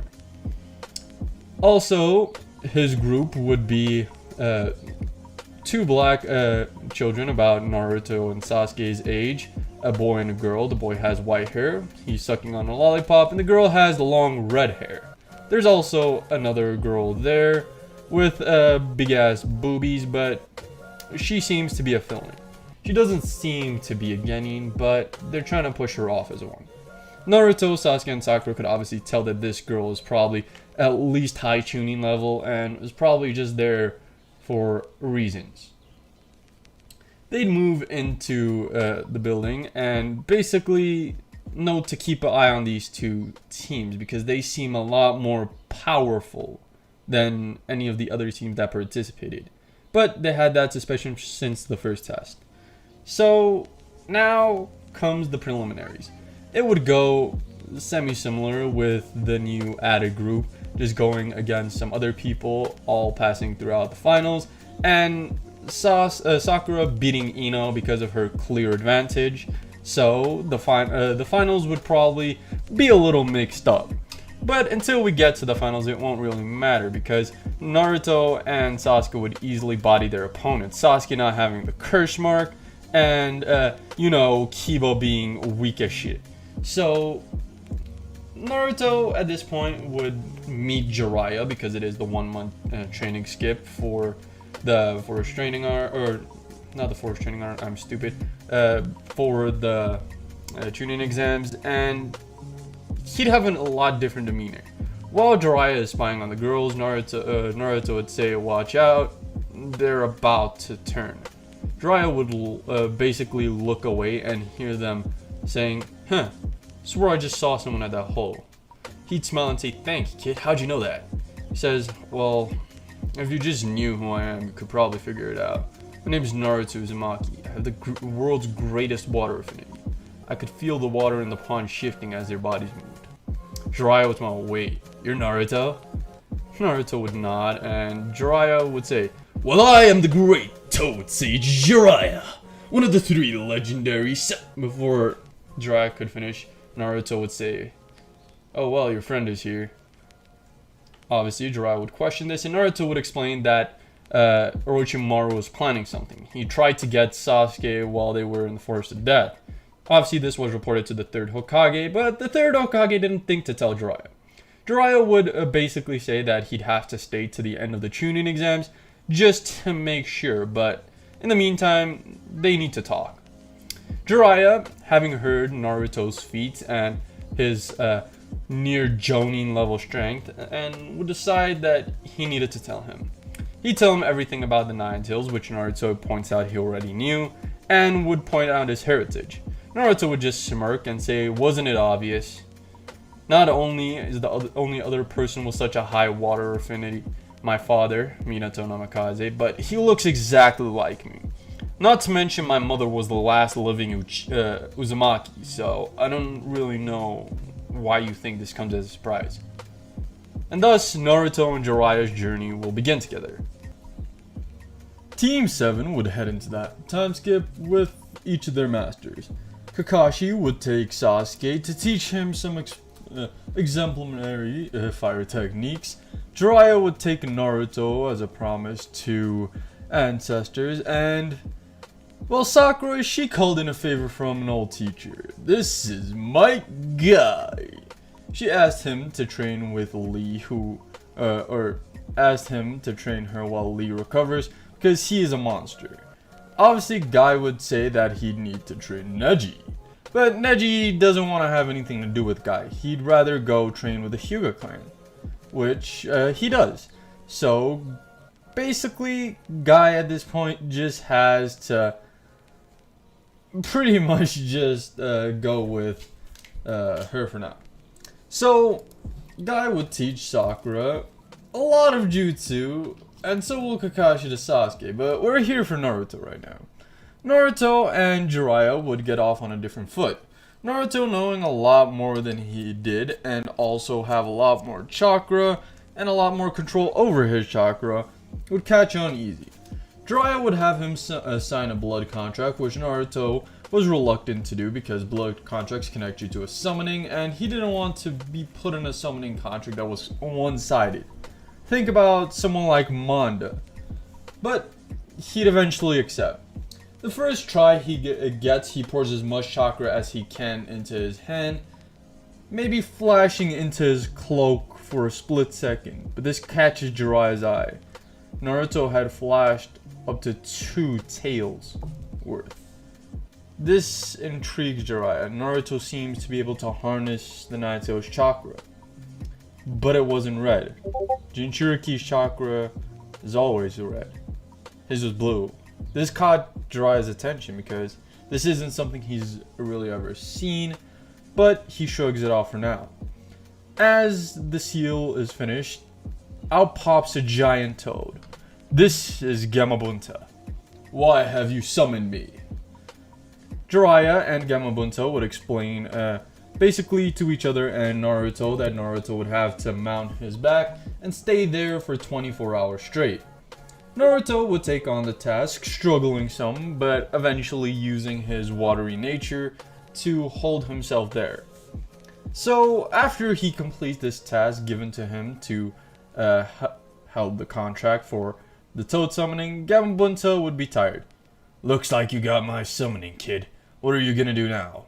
Naruto would bow and say, thank you, great toad, for letting me summon you.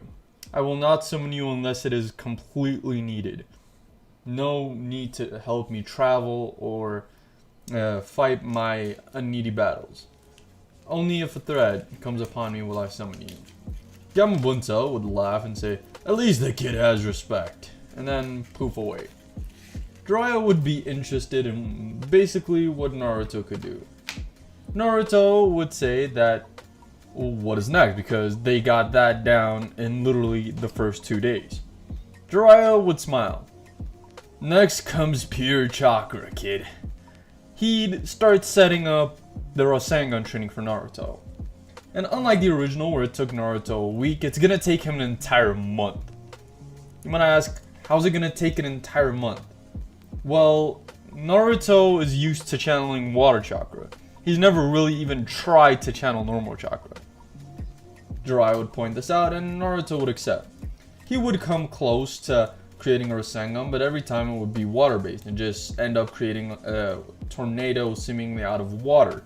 Similar to what Naruto and Yamato did in Shippuden. But this isn't what Jiraiya was looking for.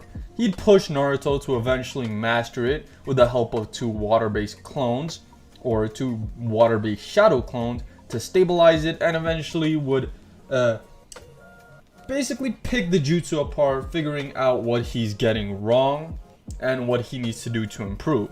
So yes, Naruto is still smart, don't worry about it. And this would push Jiraiya to see that Naruto was something else. He'd also have at some point tried the affinity test on Naruto, but this time it came out different than when Kakashi tested him. When Kakashi tested him, the paper just went wet. But this time it's different. This time it would go wet, it would crumble up, be covered in pure darkness, and then break through as a normal piece of paper again. This would stress out Jiraiya because this means he has 4 high affinities, all of equal value. He'd have yin and yang release, which are 2 of the hardest releases to control. But not only that, he would also have earth and water. Jiraiya's suspicions are confirmed. Naruto not only has the highest affinity of water and earth, but also has physical enhancement and can mess with somebody's head. But it all seems to come back to his water. It's always somehow connected. He'd put this aside and tell Naruto that it's time to go. Jiraiya would make his way to Hiruzen's side, dressed up as an Anbu, suppressing his chakra, to try and catch Orochimaru off guard if he tries anything. Not even Hiruzen or the other Anbu would realize this, but Jiraiya would obviously, in the classic Jiraiya fashion, giggle in his own head like, huh, they didn't even notice. I am a great shinobi. Hope the kid does well. Obviously, we need to go over Sasuke and Sakura training too. Sasuke in this time would have been taught how to do the Chidori, which he, just like Naruto, struggled to do. Even though they were gods compared to the original selves, they were limited to their water and fire. Sasuke was able to break through the Chidori, but could only use it once. Kakashi would point this out and Sasuke would come up with a new technique. Adding fire to the Chidori after it pierces with his lightning razor blade, he'd thrust as much fire chakra as he can into the opponent as possible. Not only scorching them and stunning them temporarily, but also infusing his chakra into their body, which would, with the help of the 3 Tomoe Sharingan, help him influence what they see. This is his ultimate genjutsu, the thing he's gonna keep from Naruto. Not even Kakashi knows about this. This is gonna be great. Next comes Sakura. Oh, Sakura. Sakura would have learned from Guy a lot of things Neji did. Or a lot of things Lee did. Speed and strength. There's just one difference. She had chakra. But he is not gonna bother with that. He basically told her she's not allowed to use chakra and basically did a lot of weight training with her to get her strength and mobility up. Also, he'd have, 10-10 constantly trying to beat her down while under these extreme weights, which would build up her physical resistance as well. But also, as soon as the weights drop, she grows extremely faster. Guy knew that this wasn't going to last long because she probably wasn't going to keep up the training. But little did he know she was planning on keeping it up. Now, basically, Sakura has the speed and strength to back everything. Not to mention she knows how to infuse chakra to enhance her own body. This would lead to the finals of the Chunin exam. The first round would go Sakura against the Soundnin. This would obviously be the one she would have faced in canon if she had won against Ino. This is the one with the weighted gauntlet that basically admits sound bursts. She already knew this and had prepared a genjutsu even before they got into the arena, and as the proctor called start, he attacked the genjutsu of the bat. When Sakura saw this, she just took her opportunity to knock him out swiftly. He did realize it was a genjutsu, but it was too late. Sakura had already used the body flicker and chopped him in the neck with an explosive force, as you could see the wind pressure moving on the other side of his neck, even bursting open a piece of the floor, having some rocks shoot toward the audience. They were impressed that a genin could do this. Next comes Naruto versus a Cloudman. This was a boy with a sword. He seemed off. Naruto couldn't put his finger on it, but this guy, he was dangerous. He didn't have a lot of chakra. He didn't look too skillful. He was awfully cocky, but the way he holds that sword reminds him of an ancient spirit that fought with a sword for over a millennium. He knew he needed to keep his guard up. And from the start, he bursts out his two-tailed state. He knew he was going to need to go all out. The Cloudin would smile and say, "Well, I give up." Everyone would stare at him with surprise like, "What?" Except his own team. They actually just knew that this would happen. When he was questioned about it, he said, "Easy. If he did not transform, I could have probably just killed him with my sword technique." But he did. And I fought the 8 tails enough to know that even 1 tails of those can beat me. So yeah, he'd smile and move off. Everyone would be surprised that this kid fought the 8 tails and recognized Naruto as the 9 tails, which would set off some bells in the audience because they thought Naruto still didn't know. But whatever. Naruto would take his victory and just go sit down for the next match to begin. This would be Shikamaru versus Tamaru, which would go exactly the same. And then next would come an interesting fight. Neji versus Soundnin. This would obviously be Samui. She would basically also forfeit, which is an interesting choice. And when she is questioned about it, she basically just said she didn't want to defeat the Hyuga before the Uzumaki boy could do it. They'd push this off and accept it because everyone, at least all the Jonin, could realize that she was at least Chunin level. And probably assumed that she was high above that as well because she felt like she was suppressing her power. So they didn't really trust her. In the last part, we went over some of the battles that happened in the Chunin exams, but we didn't go over what happened around and with other people. In the Kage booth, Orochimaru, who was dressed as the Kazekage, would ask Hiruzen about why there are Cloud Shinobi here, but the Raikage isn't here. Hiruzen would smile and say, "The Raikage ran into some problems, but he'll be here in a bit. He'll probably be here before the finale." Orochimaru would be stressed, but then would get a lot happier when he sees the Gaara fight's about to come up. This will be his opportunity. This opportunity he needed. Jiraiya would feel something off, still standing in an Anbu costume behind Hiruzen, just looking down on Orochimaru dressed as the Kazekage. His chakra feels familiar. I'll just keep this in mind, Jiraiya would say, and we'd pan back into the fight. Now they call for Sasuke. They'd say, last call for Sasuke Uchiha versus Gaara of the Sand. And then pops in Kakashi and Sasuke. Always a late entrance. Now aren't we, Sasuke? Naruto would yell out. Sasuke would smirk and then just prepare. He'd stand in his fighting pose, just keeping in mind what this guy did to Lee. But he's faster. Much faster. Around the same speed as the green kid. Now ain't he? He'd start the fight with Gaara similar to in canon, with not really doing much damage. Mostly only using long-range techniques. This would basically end up being the ultimate battle. Gaara actually needs to get aggressive to try and win, and Sasuke needs to eventually blaze into his flaming third state, or his 3 Tomoe flaming state, to keep up with Gaara. They'd fight on and off until Gaara encloses himself in a ball. Sasuke would see this as an opportunity. He pulls a small pen from his back pocket, pouring chakra into it and creating a Biden. It's similar to how a trident will look, but instead of having 3 spokes, it only has 2. He would channel his fire chakra into it, hold it above his head and start channeling lightning through it. Kakashi would smirk. Oh, he's being smart. He's using his low lightning affinity, which he does possess, to channel his Chidori, and then also, because of the weapon's properties, it would just automatically start making fire that could probably melt through solid steel.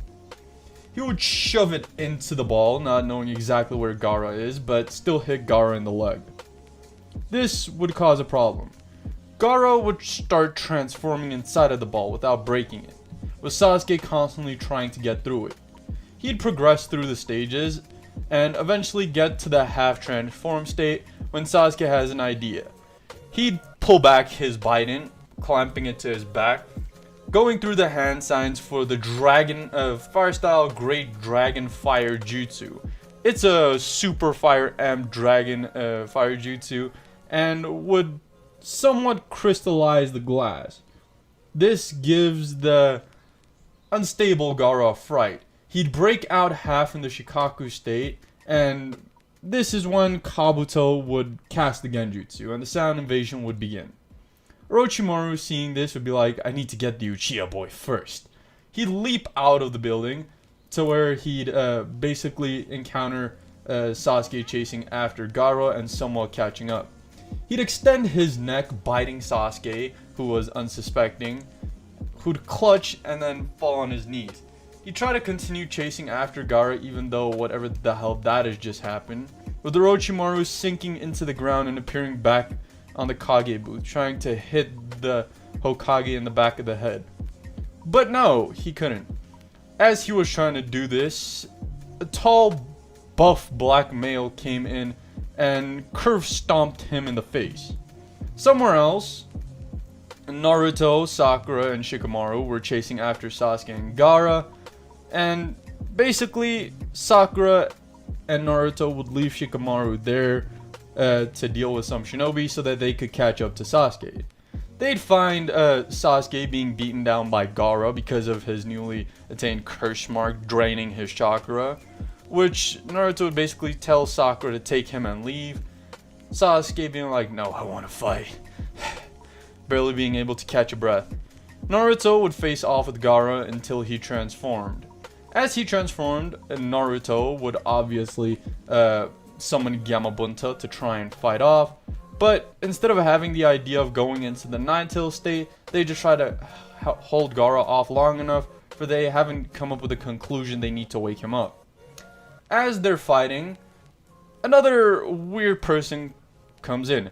They hear a loud wheezing whee, as a giant octopus bull type of monster smacked into the One Tails. It had 8 tentacles flowing around it, and Naruto just had a realization. This is the 8 Tails. And Naruto would also have another idea. He'd then use the transformation jutsu to turn Gambunta into the 9 Tails, and they'd basically help the 8 Tails hold him off. Just in time for Naruto to use the body flicker to knock Gaara's shit out, to semi-wake him up, so that he'd get out of the Shikaku state.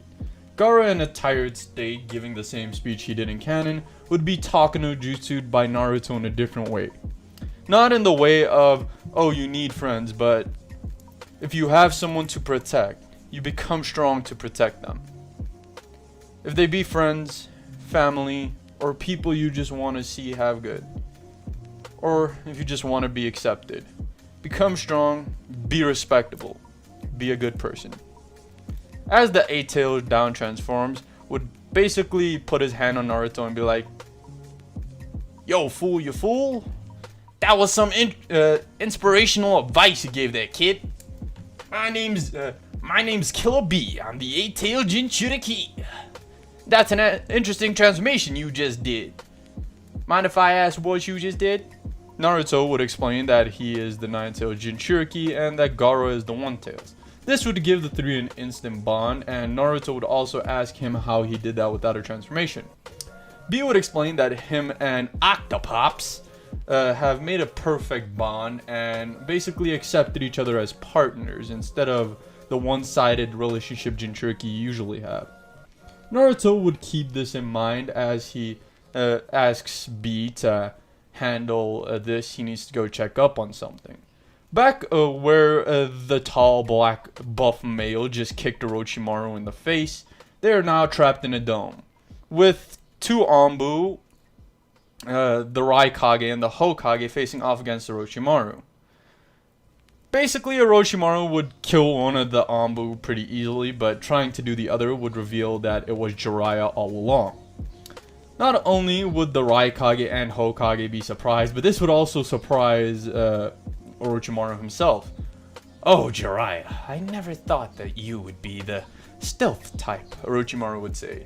Sorry that I have a trash Orochimaru voice. Ha! Don't be fooled. I am one of the legendary Sani, the great Toad Sage Jiraiya. Obviously, this would have Orochimaru just laugh and the Hokage almost face fall. Hiruzen was like, really, Jiraiya? Really? The Raikage would say that Hiruzen had gotten himself into quite a predicament, but the 3 of them versus 1 Sani, this isn't even a option. This is when Orochimaru would say, oh, it isn't, now is it? He'd go through the hand signs to simultaneously summon 3 coffins instead of 1 by 1, and out pops the 3 former Hokage. The first Hokage, Hashirama Senju, wielder of wood style. The second Hokage, Tobirama Senju, previously known as the world's strongest water jutsu user, but not anymore. Third pops out, Minato Namikaze, the world's strongest water style user. Minato stood there lifeless, no eyes, nothing, while the other 2 were fighting on Orochimaru's behalf. Orochimaru couldn't figure out why Minato wasn't fighting, but at the same time, there's a disturbance. Naruto made his way to see if the old man and Jiraiya were okay, and as he got there, he saw the giant prison. He stood there for a sec, seeing that there are 4 shinobi running it, and that if he could get to one of them, he could probably disable it. He'd basically tell the Anbu the same thing, and him and 2 Anbu would work on getting through the barrier to one of the Sound 4, which they'd do pretty easily, disabling the barrier. The Sound 4 would then basically jump towards Orochimaru, trying to protect them, but now there's also a lot of Anbu. Orochimaru would say that this is gonna be his ultimate card, but whatever. Go all out, he'd say to his 2 reincarnations. Obviously, Hashirama wouldn't want to, neither would Tobirama, but they'd be forced to. Minato was still just standing there. This would catch Naruto's eye. He'd say, "Dad?" And this would cause something in the reincarnation to move. It would look towards Naruto with a lifeless expression, and then something else would happen. Its soul would leave its body. A giant kaiju would form. This is Kratos. "How dare you summon the god of gods, Kratos, in front of you like this? I am no pawn." This being the actual Kratos and not a fraction of his spirit. He would basically grab the first and second Hokage, neutralizing their jutsu, absorbing their souls back into them, dropping the now non-reincarnations to the ground. He looked towards Naruto and say, "My son, Poseidon, how have you been?" Naruto would be confused. "You're not my father?" And Kratos would say, "To the contrary, I am. Few years ago, I sent some of my clones, if you will, down to Earth to live normal lives. One of those was Minato Namikaze, and another was a male from a bit down in the Cloud Village. I don't remember what happened to that clone. I think it came back, but the other two died, being Minato and Gaku, that is. This would shock not only the Leaf Village, but also the Raikage. Someone he saw as a brother also disappeared out of the way, and this person was a little odd. They seemed way stronger than he was, but the time the Raikage nomination came up, they just disappeared. Could this be the person he's talking about? This would also put something through Naruto's mind. Wait, that means Sasuke's my brother. This would cause an interval in between the group, and Kratos to look over at Orochimaru. "Now to deal with you. You tried to summon me, god of gods. Now you will lose all of your abilities." In the aftermath of the sound invasion, the Raikage and his younger brother, B, are being thanked by the Leaf Village Council for helping take down the one-tailed Shikaku who went rampant. They'd shrug it off and be offered specifically a treaty. When everyone in the council would vote yes, Hiruzen would be caught off guard. He wasn't really listening to what they were saying and thus didn't know they were voting for anything. When he is questioned about this, he says he wishes to resign as Hokage. He doesn't feel like he's meant for it anymore. If it wasn't for the Raikage and Jiraiya, he would have been dead facing Orochimaru. And he knows that very well. So he wants Jiraiya to be Hokage.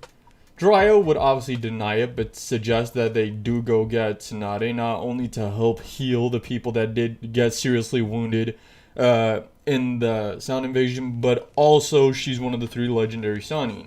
The Raikage still there would back this almost immediately, because he knows Sannin are usually above Kage level because of their immense strength. He's heard more than just rumors of these people. Minato, who was the student of a Sannin, was faster than him after all. Cursed, he'd say. But he does now know that Minato all this time was God in disguise. So, why not? He decides, well, why not? I vote you go get Tsunade. She would be a wonderful Hokage, haha, the Raikage would say laughing. B would just be staring like, never heard you use that voice, bro. You fine, bro? Obviously, he said it in the classical rhyme fool manner that B has, but whatever. Jiraiya would say that he's taking Naruto with him, and the council would agree. The Raikage would say that, are they gonna sign the treaty or not? They'd agree yes to sign the treaty before Tsunade even came, and then be off. In the same time that Jiraiya went to go get Naruto and tell him they'd heading off, Naruto would have already prepared. He thought something like this might happen, plus Jiraiya was gonna leave in anyway, so he would have come with either way. So Jiraiya would explain to Naruto, and in the meantime, the Sand would be negotiating with the Leaf and the Cloud to make some sort of alliance because they were manipulated by Orochimaru because he was their Hokage, blah blah blah. And he'd obviously agree. So this would set the Sen on the same path they went in canon to Gaara eventually becoming Kazekage. That's not going to change. But a big changer is Naruto and Jiraiya are heading off, with Naruto being curious. He'd asked Jiraiya to let him ask Jiraiya basically just to teach him a new jutsu. Jiraiya would decide to teach Naruto the Toad Oil Jutsu, which is a water-earth amalgamation technique, or just water, I'm not sure. But this is the jutsu Naruto is going to be learning. So, after getting it down before arriving at Tsunade, Naruto had experimented with something he'd done before. In the time skip of the Chunin Exams where he mastered the Rasengan, he accidentally added too much water chakra and created a typhoon. He wants to incorporate this into one of his main attacks by using it with less chakra. So he does become more proficient at it, and Tsunade still does the thing she does in canon. Naruto still backtalks her, and they'd get into the same altercation. She'd say she'd beat him with a finger, and Naruto would say, "Bet, and let's go." The altercation would force Tsunade to eventually keep her guard up as she jumped into an air, barely dodging a master Rasengan. And then she sees something. Naruto is aiming a technique she knows all too well. This is a Toad Oil technique.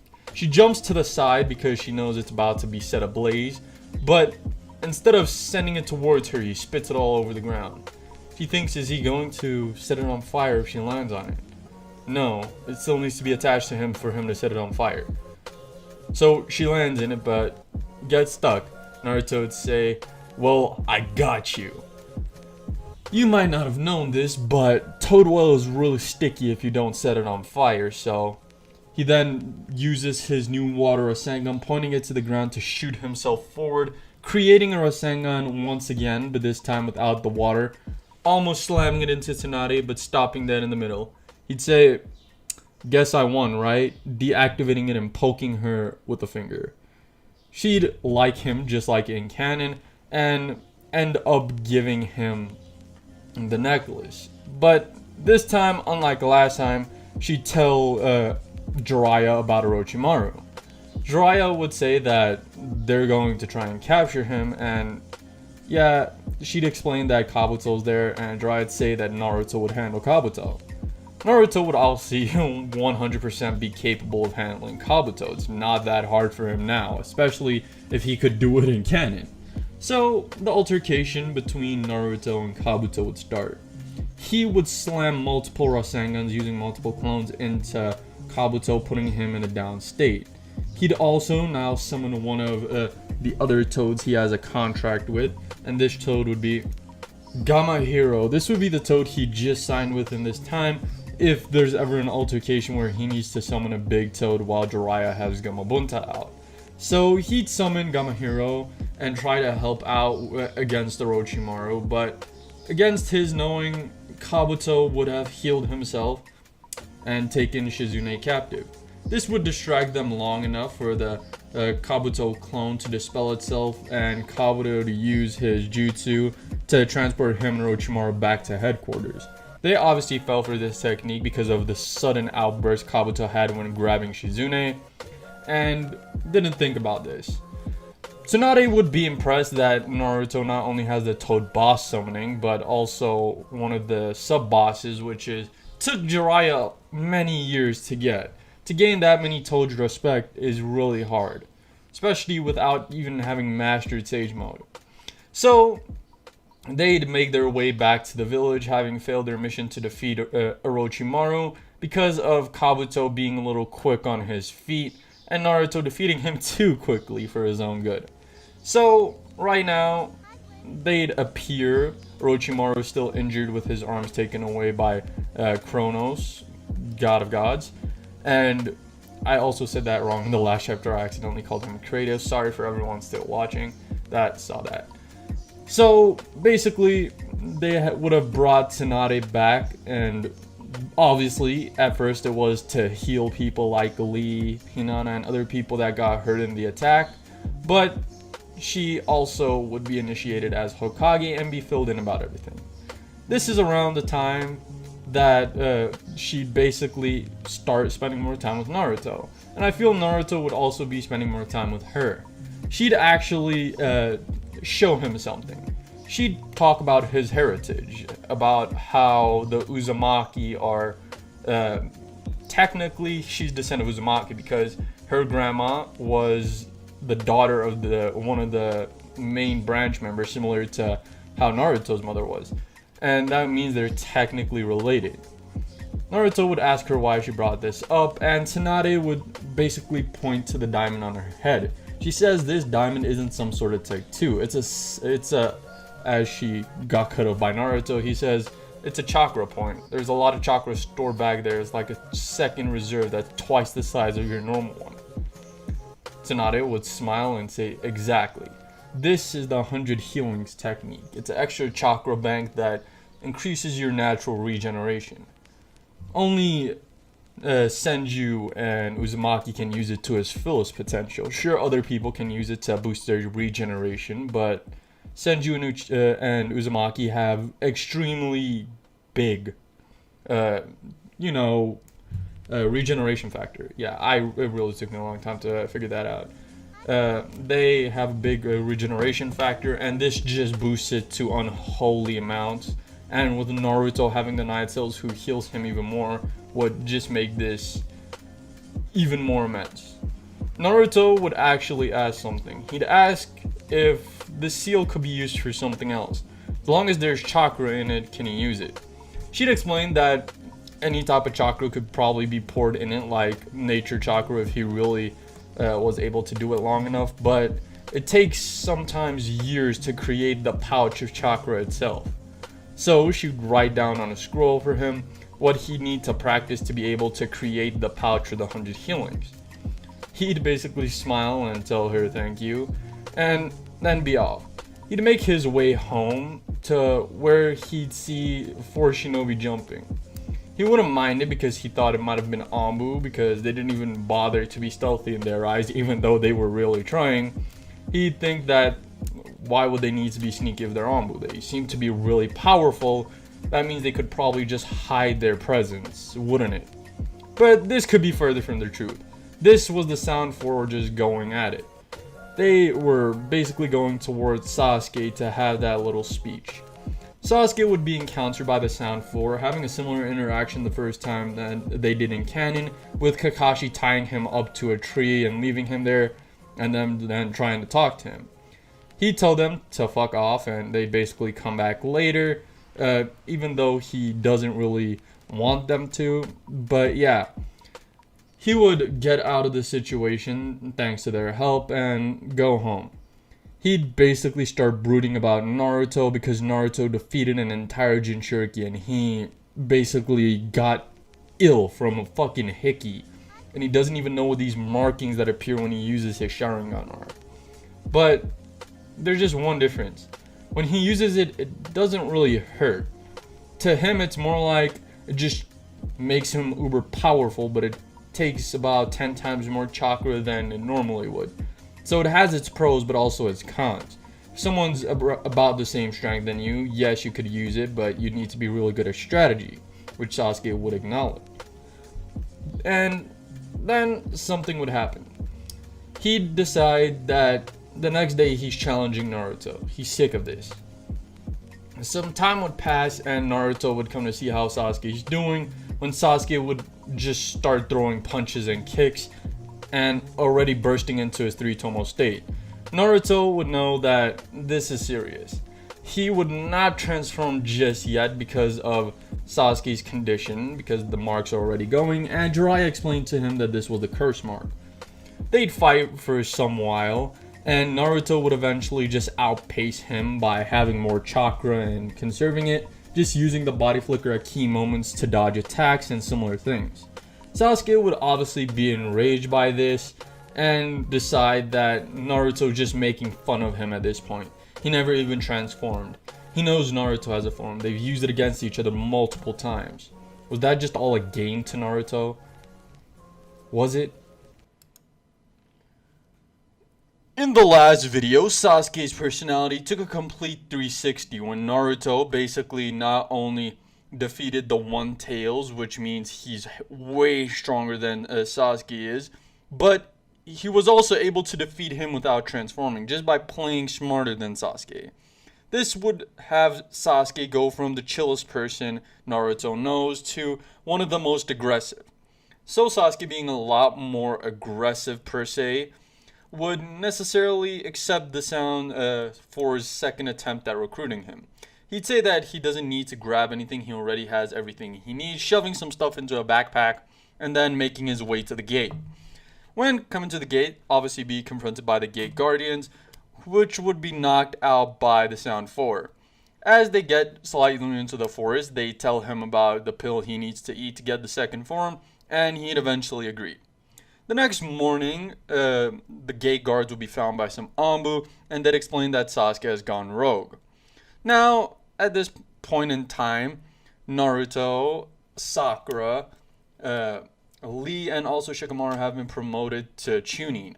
But Lee is still in hospital, so he's not going to be able to join them. But what Tsunade does, because of all the Chunin and Jonin being out, she sends the original party from canon. All the fights would obviously more or less go similar, with some slight altercations which I'll be putting in here. Naruto and Shikamaru, both being Chunin, would be the co-leaders of the group, and they'd pretty much do the same formation they did. Plus, Naruto has a pretty good scouting ability at this point. They'd make their way to where they first encounter them, and Naruto wouldn't have the mistakes he would in canon. Instead, it would be Kiba. Shikamaru would stop them from making the same mistakes, but the second trap would still be triggered. They'd be notified, and the big guy would be there to face off against them.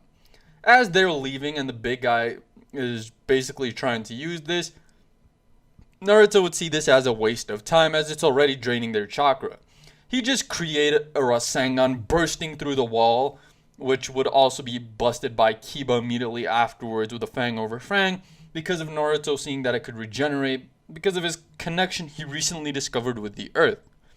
They'd get out a little quicker and be on hotter pursuit of their tail, with Naruto even being able to spam the body flickers to get ahead of them.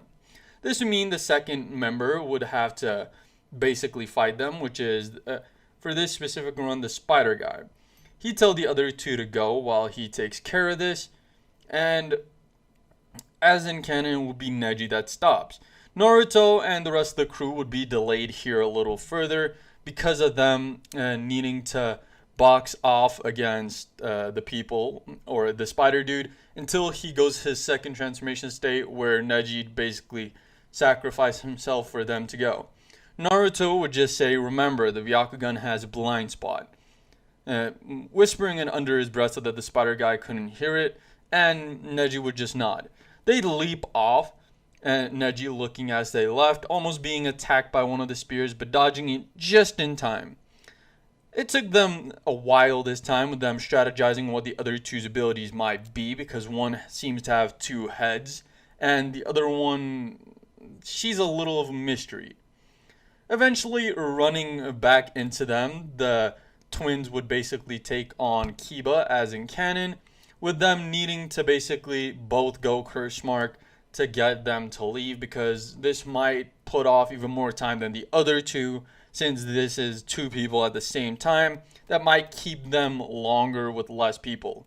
So obviously Kiba would sacrifice them himself, letting the rest go forth. At this point, it's basically Naruto and Shikamaru who are gonna confront the girl Tayuya, and Kimimaro would show up to take the basket from her, which would confuse them because this is a new member to the group whose abilities they also do not know.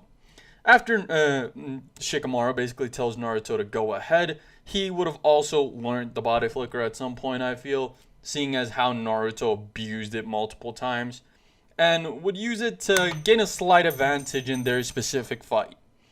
And I still feel he's gonna be on the same end he was, eventually winning by Temari saving him, and Naruto going after Kimimaro, having Sasuke leave off.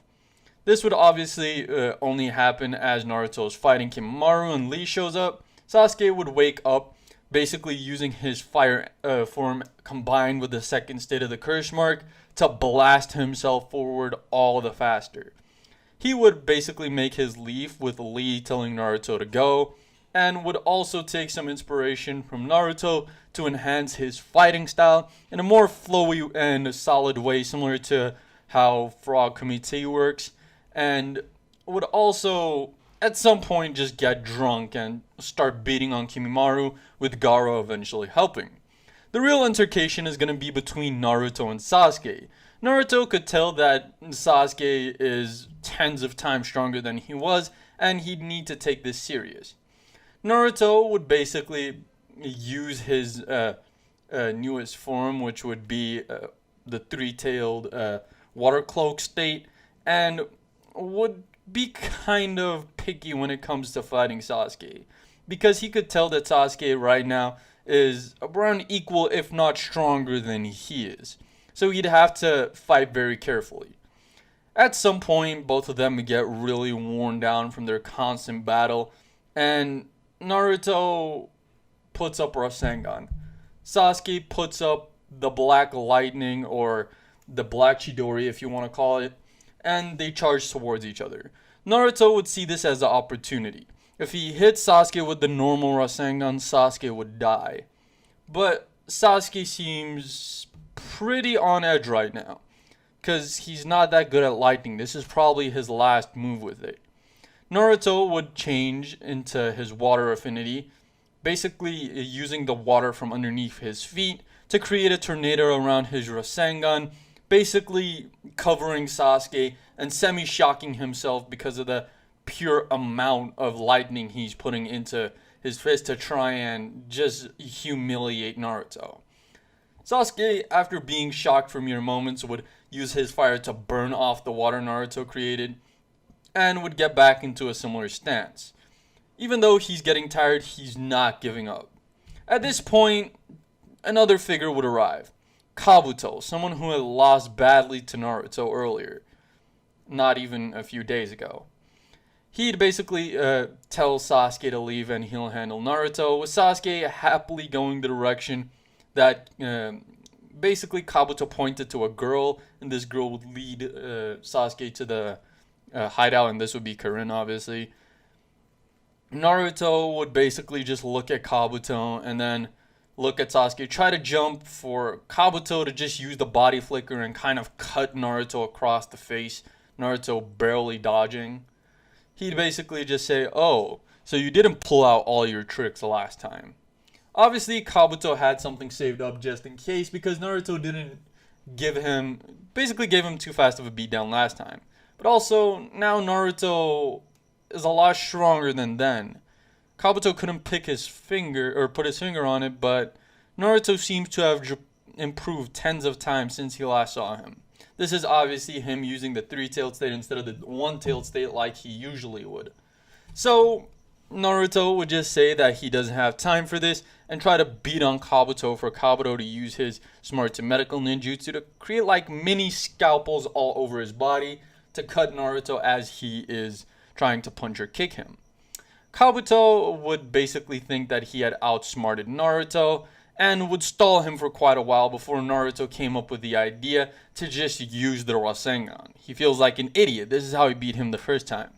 He'd throw multiple Rasengans at him to be encountered by a new person. This is Jugo, someone that's frantically asking where Kimimaro is. Basically, Kabuto would say, "If you want to get Kimimaro, Jugo, you need to get through this kid." Jugo, who is something really interesting, would try to beat on Naruto. Naruto, who's still filled with chakra, would be able to keep up for a while, but the longer Jugo fights, the stronger he gets. Eventually, Naruto and Jugo would be left by Kabuto, and eventually would clash in their ultimate jutsu. Jugo would be fully decked out in curse mark seals at this point, having sort of like rockets all over his arms and back, and basically going insane. Naruto would try talking him out of it, but he'd say that, "Kimimaro, I need to find Kimimaro," and attack Naruto. Naruto would try his best not to hurt him and rather tire him out, but this is also tiring on Naruto. Because Jugo does keep landing hits, and Naruto sees that he means well and doesn't mean to hurt Naruto. He just wants his friend. Naruto would see that this broken soul might need someone, because that guy back there is facing Bushibrow. There's no promise that he'd stay alive. But if he needs to, he'd turn both of them good. They seem like amazing people that just got led on the wrong path. Eventually, both of them would get tired out, passing out, landing a final hit on each other. Basically, Naruto and Jugo would be found by Kakashi, basically both being taken in, with Naruto retaining slight sentience, saying, "Kakashi, this is a good guy. Just make sure I wake up before he does." Kakashi would say yes and take them both to the hospital. He'd explain that Jugo helped Naruto in the fight, and that would be more or less where that piece gets left off. Everyone would make it out of the hospital, with Jugo for some reason still being asleep.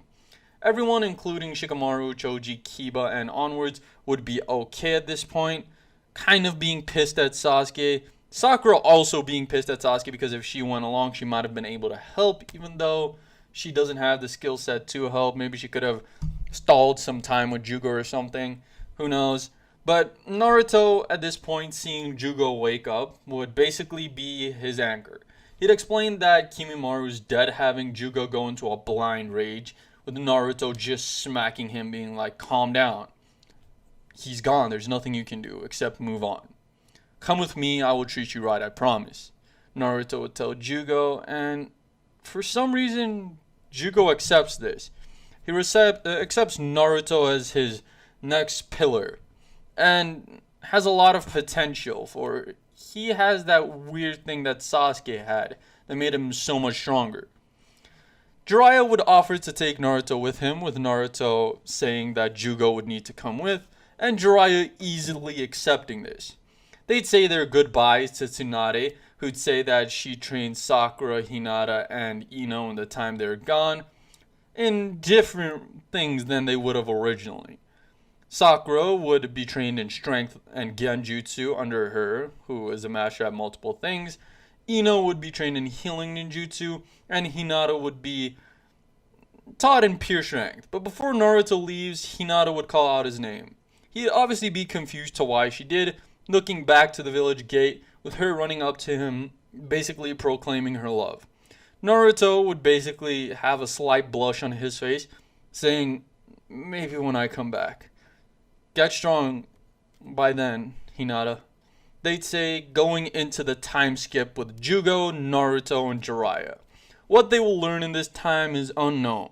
Naruto has a heart of gold, set to bring back Sasuke and befriend the Nine Tails as B did the Eight Tails, but also master all the techniques of Jiraiya, the person that taught him, and the only person to be true to him, along with making his new subordinate, or his new friend, Jugo, the best person he can be. But that is going to be it for this movie, guys. I really hope y'all enjoyed. So make sure to smash like, subscribe, and comment down below if you are still watching. Also, make sure to check out all my socials, from my Discord to Instagram to Twitter, where I think y'all will enjoy other content that I post. So without further ado, this has been your boy Six. Roll the outro. 1, 2, 3, let's go!